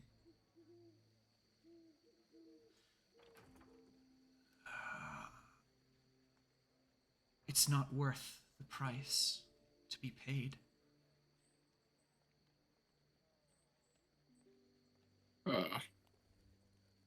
I'll nod my head, and I guess I'll.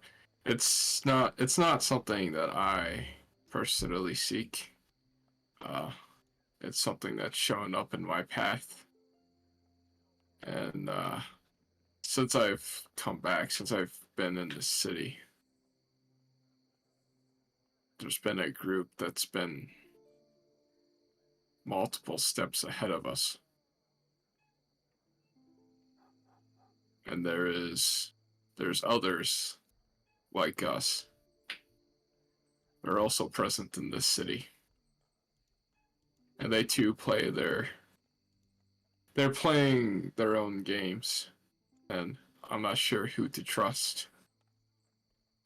But I think if this relic is as dangerous as you think it is, I think it would be best to make sure it doesn't land in either of their hands. I mean, I think it's best if it ends in no one's hands.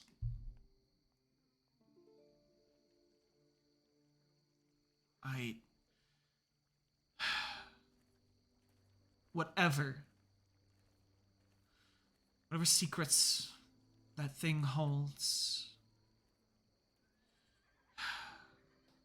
a great and terrible death, a mass of death, is sure to follow in its wake.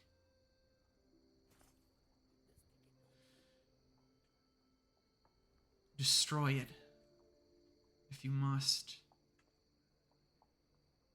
I think it would be best if it must be found. It must be unearthed. Let no one use it. You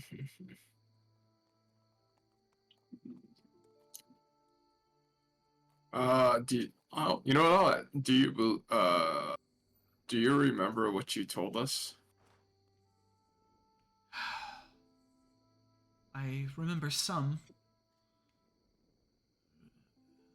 I don't know much. How much more I could clarify, but what questions do you have? Uh,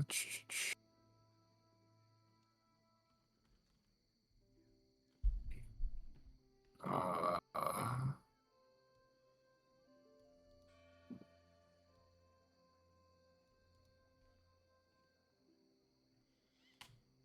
I'll ask her if she knows about the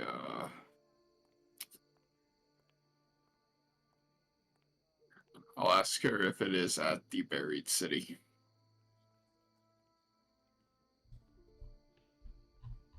The buried city. And she kind of looks at you a bit quizzically, and she says, yes, buried. Long buried. Yes.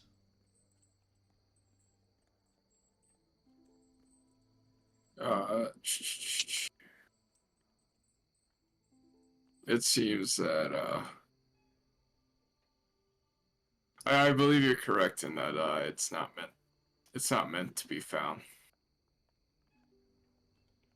Unfortunately, I think our hand has been played. Well, I think whatever. I think we need to. We there's people that may have already figured out where it exists. Her eyes kind of go like wide as you like drop this like, oh, someone else might know about this already. And like Minervina, who's kind of been a bit somber before this, kind of like she kind of clenches the bed with one of her hands, kind of holds it in a bit of a death grip, and she looks at you and she's like, "Are you certain?" Yes. And she kind of like readjusts in the bed, kind of like sitting up a bit, and kind of ponders that and kind of jolts into a bit of attention. And she's like, what are we doing here then?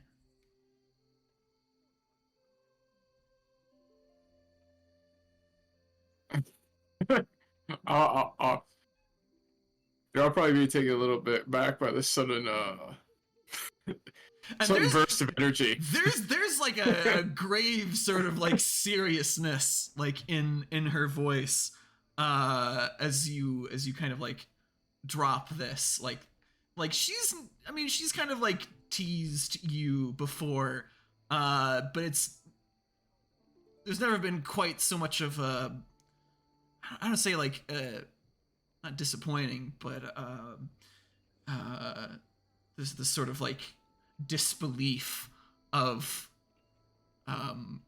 sort of what are we doing here now? Like, why the hell aren't you off looking for this thing? Like, why are you sitting here with me? That sort of like a disbelief and kind of shock as you mentioned, that again someone is perhaps knows where it is already and is already going after it, and that you are, shall we say, behind the curve, as it were, and that seems to shake Minervina's faith a little bit, and she again kind of looks at you like a bit almost incredulously, and she says, well, do you at least know where it is? Have we gotten any closer? You know what, I'll say, I will admit that, I do not know yet, but I believe she has given us enough information to find it.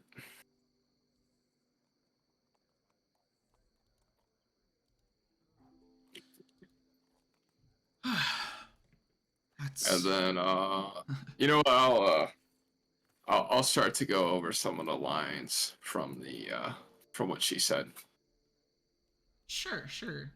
Kind of throwing her own prophecies back at her. Sure. Yeah, see if it jogs some memories. See if she remembers anything. So, are you just kind of like reciting her own words like back to her and kind of like waiting for a reaction, as it were?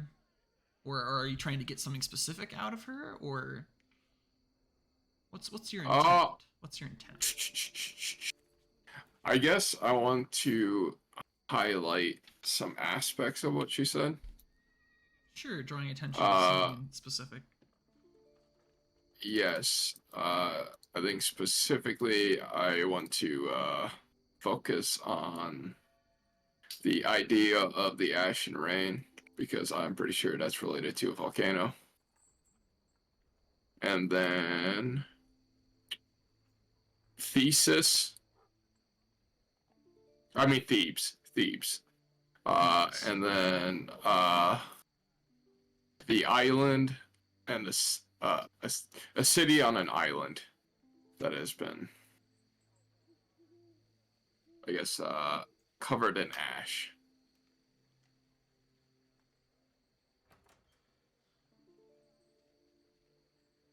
All right. So you kind of like point out sort of these pertinent, details to her. Trying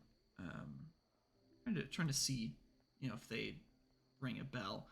And indeed, as you describe these things, it does indeed appear, somewhat familiar to Minervina here. She kind of vaguely nods along as you're kind of describing things. Sort of give the sense that she kind of half remembers, or rather doesn't question what you are saying, but sort of kind of like nods along as like, yeah, that seems familiar, seems right. What of it?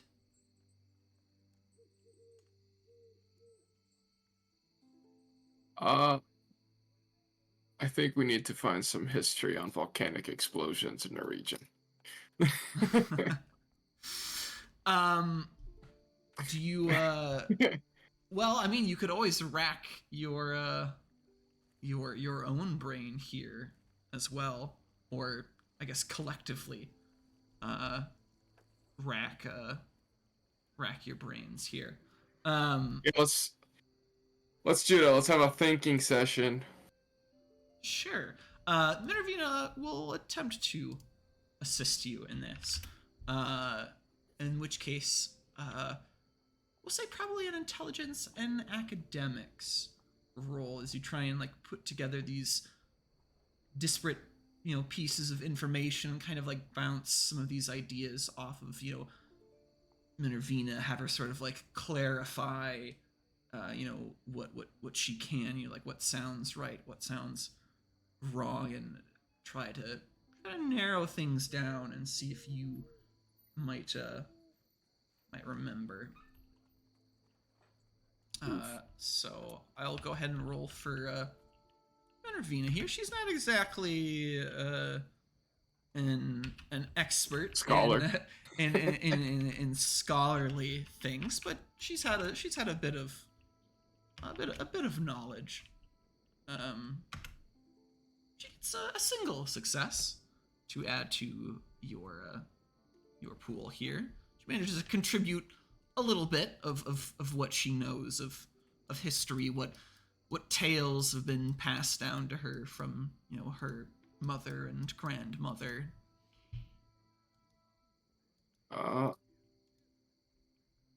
It was enough to get a success. And a single success there. Oh. And ironically enough, it was the one extra dice given to you by Minervina there, that last one that hits the 10.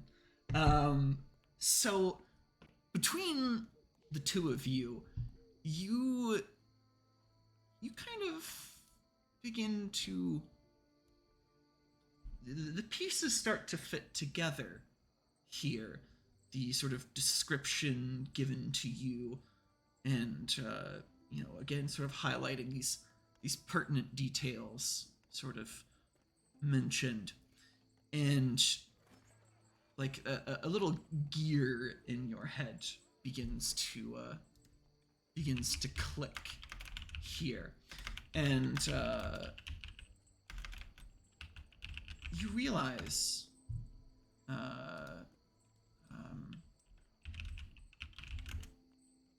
something here. All these clues seem to be pointing towards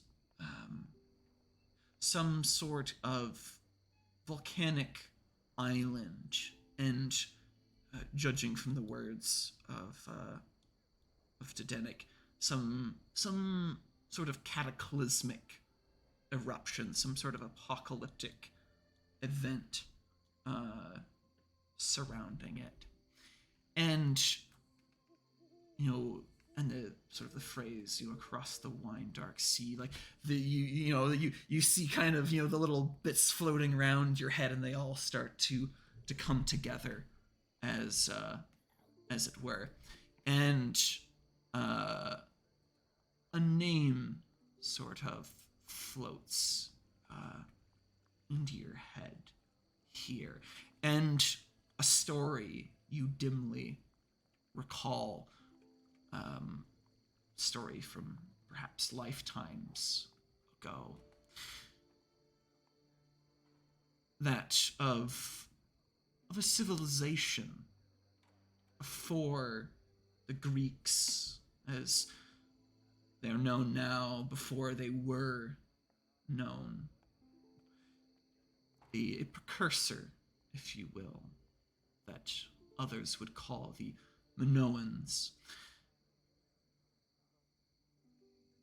They had experienced such an event, a colossal eruption that shrouded their civilization in ash and sparked the downfall of their once great empire. And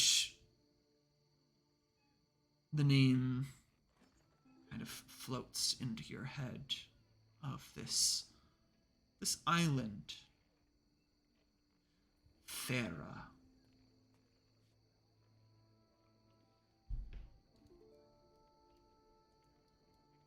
Perfect.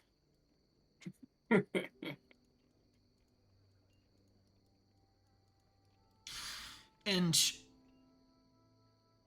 it also poses perhaps some concern to you as well, as sort of chatting with Minervina reveals that this island here, the island of Thera, is some distance from where you're at. Her claim of across the wine dark sea was not without merit, and indeed you're going to need to cross the sea here in order to reach it. You'll need to sail south here towards the Aegean to find the shores of this island here, and find this buried city that you seek, and the reliquary within. However, these things, it's not exactly an ordeal to be undertaken lightly. Your head sort of starts to run with the logistics of things. You'll need a vessel to cross the sea here. You'll need to assemble a crew and supplies and all manner of things. And as you're sort of grappling with this, and Minervina sort of, I don't want to say, almost a bit torn, honestly. Like there's sort of the excitement of like that eureka moment, but also the sort of like dread of that this sort of race against the clock of needing to find this thing before some other nefarious entity gets their rasping bony fingers upon it. Minervina sort of looks at you, now sort of shaking off the last vestiges of the fatigue that was wearing upon her from the ritual, and she sort of looks at you rather expectantly and says, "Well, what are we going to do now?" I'll ask her. Do you have any final business you wish to take care of here?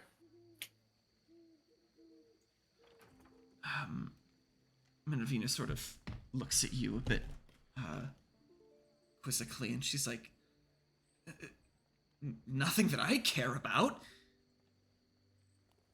And it kind of looks at you like a bit like incredulously, as if like, why would I concern myself with anything else? Like, and again, see, she's mentioned that she's had recurring nightmares, about this reliquary, and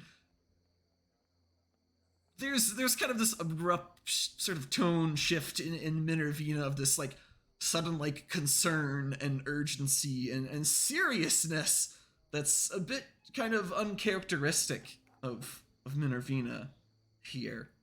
Curious. Yeah.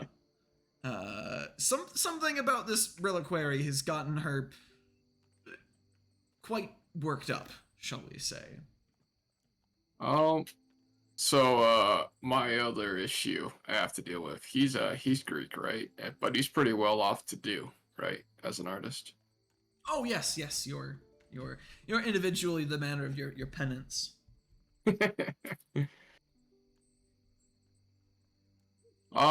And then I'll mention to her like, well, I do have I have a bit one last string I need to tie up here before we set off.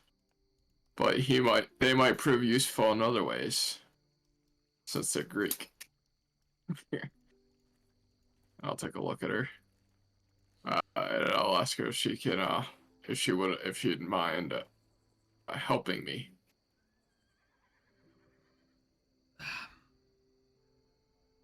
She is kind of a bit taken aback, and she's like, I don't see how this helps our current predicament, but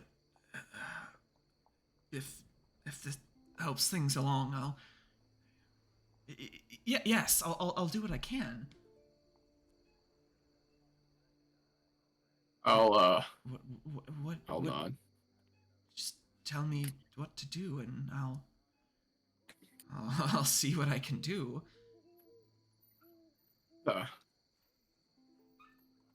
So I guess I told her a little bit about the punishment I have before. Yeah, that you kind of had to leave unexpectedly to deal with, a certain directive from your deity. And then I guess I'll just to kind of keep things a little bit short, I'll let her know that I need to finish that up. Otherwise, if I don't finish that up, it will make me a lot less useful in dealing with the actual issue. But after that, well, maybe he might be able to help us since he's wealthy and Greek and he has some things to atone for. And maybe I can offer him something. We can make a deal, and then I'll let her know that I'll probably need the help of the others, but I'll start working on procuring our passage, and then I guess I'll kind of go over. I want her to like trying to get him into a trap. I'll explain the art, the lies, and then the deception, and because I'm guessing my deity's upset because of the damage of what lying can do in misrepresentations. Okay. So I guess explain to her I want to get him in the trap of his willingness to do such actions. All right. So you to clarify, you're intending to sort of use Minervita to sort of catch him out on, like creating, these profane works, trying to like commission some sort of piece of art. Is that correct? Am I Yes, yes. okay? What do you have in mind, like specifically? Like, is there like a particular idea that you have for like some damning or at least suspicious enough art that would convince you of his guilt, or what would satisfy your suspicions? Oh, you know what I think would be kind of fitting? It kind of seems in line with them. Um, so I'm not an expert on the Bible, but is there a story where God was gonna have someone crucify their child for him? Abraham? Sacrifice their Yeah, child. not Is it crucify Abraham? it, but yeah, sacrifice the child. Sacrifice. Yeah. Yeah, I think it's Abraham, right? Let's get a very literal representation. Yeah. Because I believe it didn't happen, right?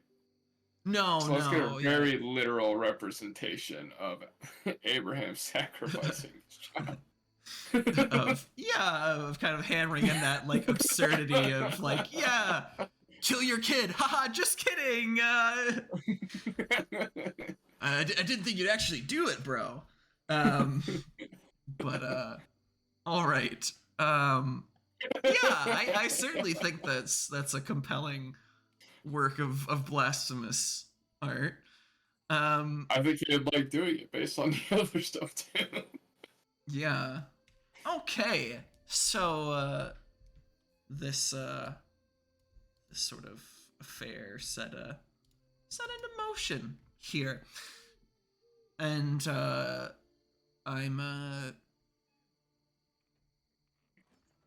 let's see here. I'm assuming you're trying to do this, I guess, the following sort of morning, I guess, to let your horrific dreams of dead gods work its magic. Yeah. So that you can make your properly terrifying appearance after his guilt, as determined by you, has been proven. Yeah, what I'm kind of imagining is maybe she can go in and make the deal, and then when it's time for her to leave, he opens up the door to see me.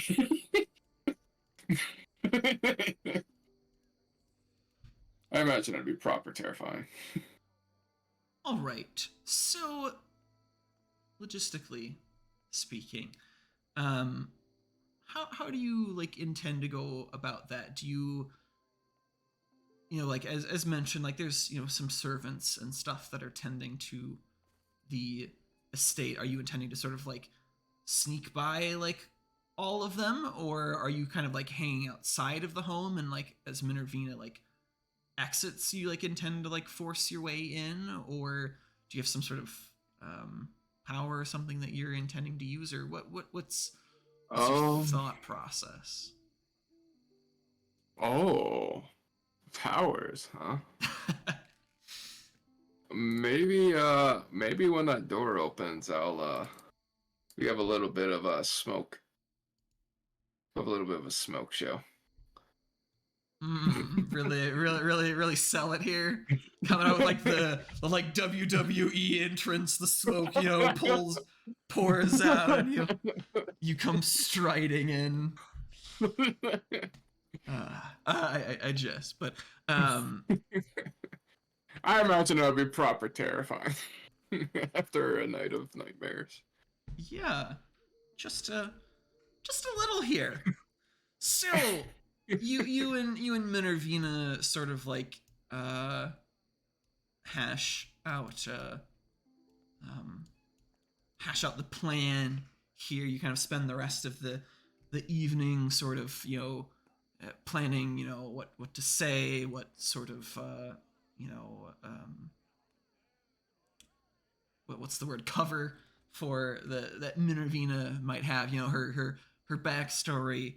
You know, crafting an identity as this sort of wealthy patron looking to buy some questionable art, and sort of the plan of attack here. Yeah. So,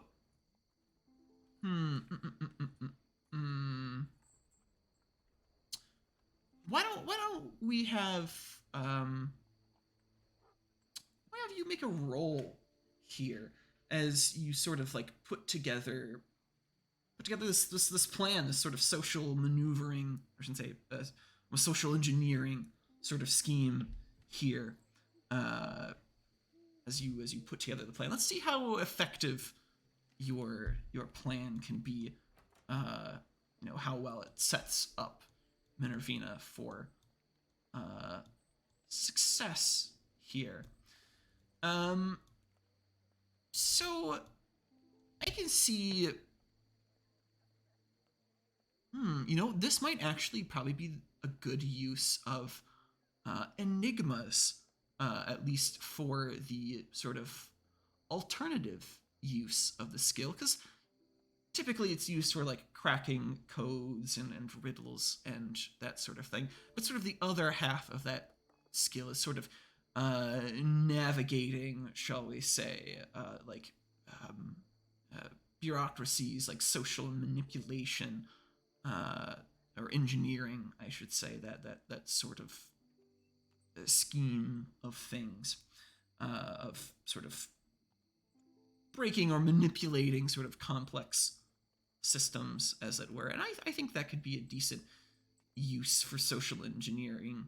I could also see subterfuge, or maybe even another like social skill if you want to like specifically maybe like write out a script, I guess, for Minervina to follow. You might sort of, maybe you could use like expression or something and sort of like write out a narrative, or you know, a script for Minervina to follow.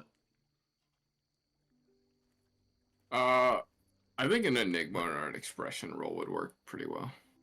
Sure. Which one do you think Mesret would go for? More of like the planning and like engineering, or more of the like sort of helping Minervina to find the right words to say?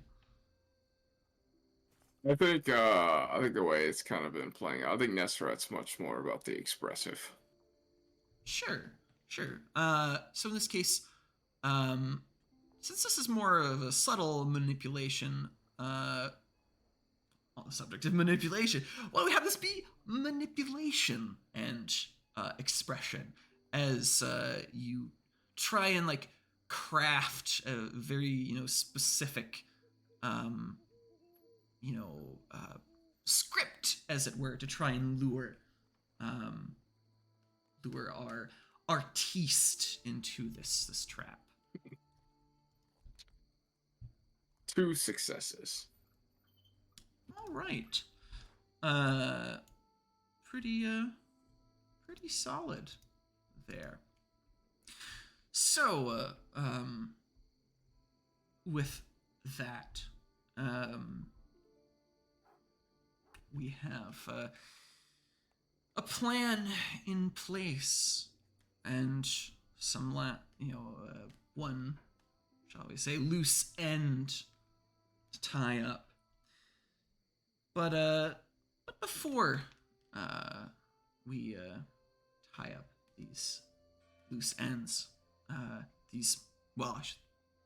let me rephrase that. We'll have to wait to tie up these loose ends here, as we're coming to a close on our time for today. But on the next session, shall we say, we can tie up those loose ends, Seshet, getting her hands on the disc of Aten, Nesret fulfilling his penance, punishing this transgression, and Thomas tying up his loose ends with his newfound cultist and the matter of this mole. And hopefully with those manners set aside, given the sense of urgency here from Minervina, perhaps the Moret can cross that wine dark sea and hopefully acquire this ashen reliquary before someone else gets a hold of it and does perhaps something unspeakable with whatever secrets and powers it holds. But again, that will have to wait for next time. So stay tuned. But enough on that. Let's check in with you guys quick here. How are you guys doing, and kind of what's going on in your characters' heads? What gears are turning? What's next on the docket here? Yeah, I'm good. She said, can almost taste that disc. So close. Yeah. Mainly focusing on the others this session, but yeah, she feels like tomorrow is the day she gets her hands on it, or eyes on it at least. Yeah. Excuse me. Excellent. What about the rest of you guys? I'm feeling good. Figured out where I need to go. And I think someone might have already found us a passage. Or a passage we need to sabotage. Yeah. So someone may have already made some pertinent connections that might be of use. Yeah. Well, speaking of those pertinent connections, Prez, how are you doing, and what's going on with Thomas here? I'm doing good. On one hand, Thomas is very happy that he now has another cultist. The other, he's not entirely happy that he's going to have to try and think of something to say to Lexi, considering he doesn't know how much truth is going to, one, be believed, two, he really should be sharing with her. So, yeah, I mean, you kind of already spilled the beans with Bacchus there, but yeah, do you really want to? How far do you want to go with this Alexia? Vitalius already sort of questioning you, dragging more people into the sordid, sort of grim affairs that your cult seems to be predestined towards. But yeah, happen eventually. yeah, I'm interested to hear how much you care to, shall we say, explain. But nonetheless, thank you guys for playing with me, for joining us today, and thanks as well to Onyx Path here for having us on their channel, and thanks to Tabletop Audio for the background music. Lastly, some things to to plug here, coming down the pipeline for Onyx Path, for crowdfunding. There's a campaign going on currently over on Kickstarter for the They Came From the RPG anthology, and that's going strong right now. I think they're at a little over 16K out of their 20K goal. So if you're interested in the They Came From series, go check that out and help them reach that goal. Also on the list of things to look out for, the Onyx Path Con is coming up June 16th through the 18th, and this year they are raising money for the Budhana group, and all proceeds from Start Playing raised over the weekend will go to them. And both I believe you can go ahead and check that out over at startplaying.games at the Onyx Path Con 2023, and check out what games they got going on there. And if you're interested, maybe join one. We also have the Onyx Path Game Night. That is also on startplaying.games, and that is always on the last Friday of the month. So keep that in mind. And finally, there's also a sale for Storyteller screens going on at Indie Press Revolution. So if you're interested in picking up a screen, check that out.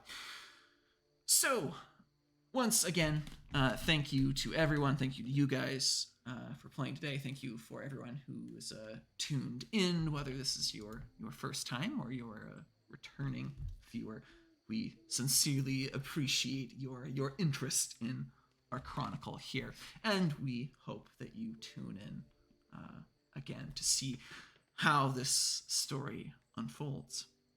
But we'll have to wait until next time for that. So until then, sit tight, take care, and we hope to see you guys the next time.